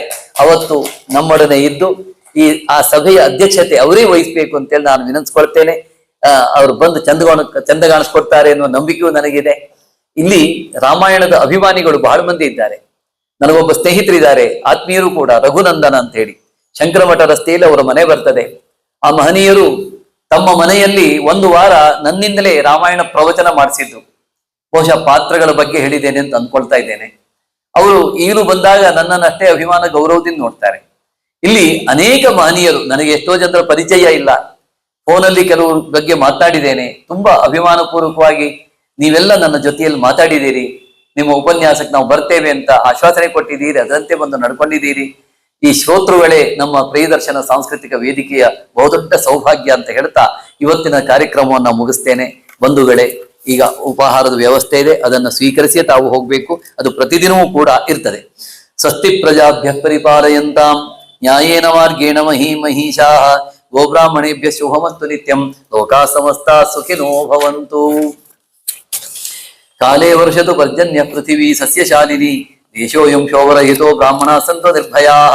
ಮಂಗಲಂ ಕೋಸಲೇಂದ್ರಾಯ ಮಹನೀಯ ಗುಣಾತ್ಮನೆ ಚಕ್ರವರ್ತಿ ತನುಜಾಯ ಸಾರ್ವಭೌಮಾಯ ಮಂಗಲಂ. ವೇದ ವೇದಾಂತ ವೇದ್ಯಾಯ ಮೇಘಶ್ಯಾಮರ ಮೂರ್ತಯೇ ಪುಂಸಾಮೋಹನ ರೂಪಾಯ ಪುಣ್ಯಶ್ಲೋಕಾಯ ಮಂಗಲಂ. ಆಪದಾಮಪಹರ್ತಾರಂ ದಾತಾರಂ ಸರ್ವಸಂಪದಾಂ ಲೋಕಾಭಿರಾಮಂ ಶ್ರೀರಾಮಂ ಭೂಯೋ ಭೂಯೋ ನಮಾಮ್ಯಹಂ.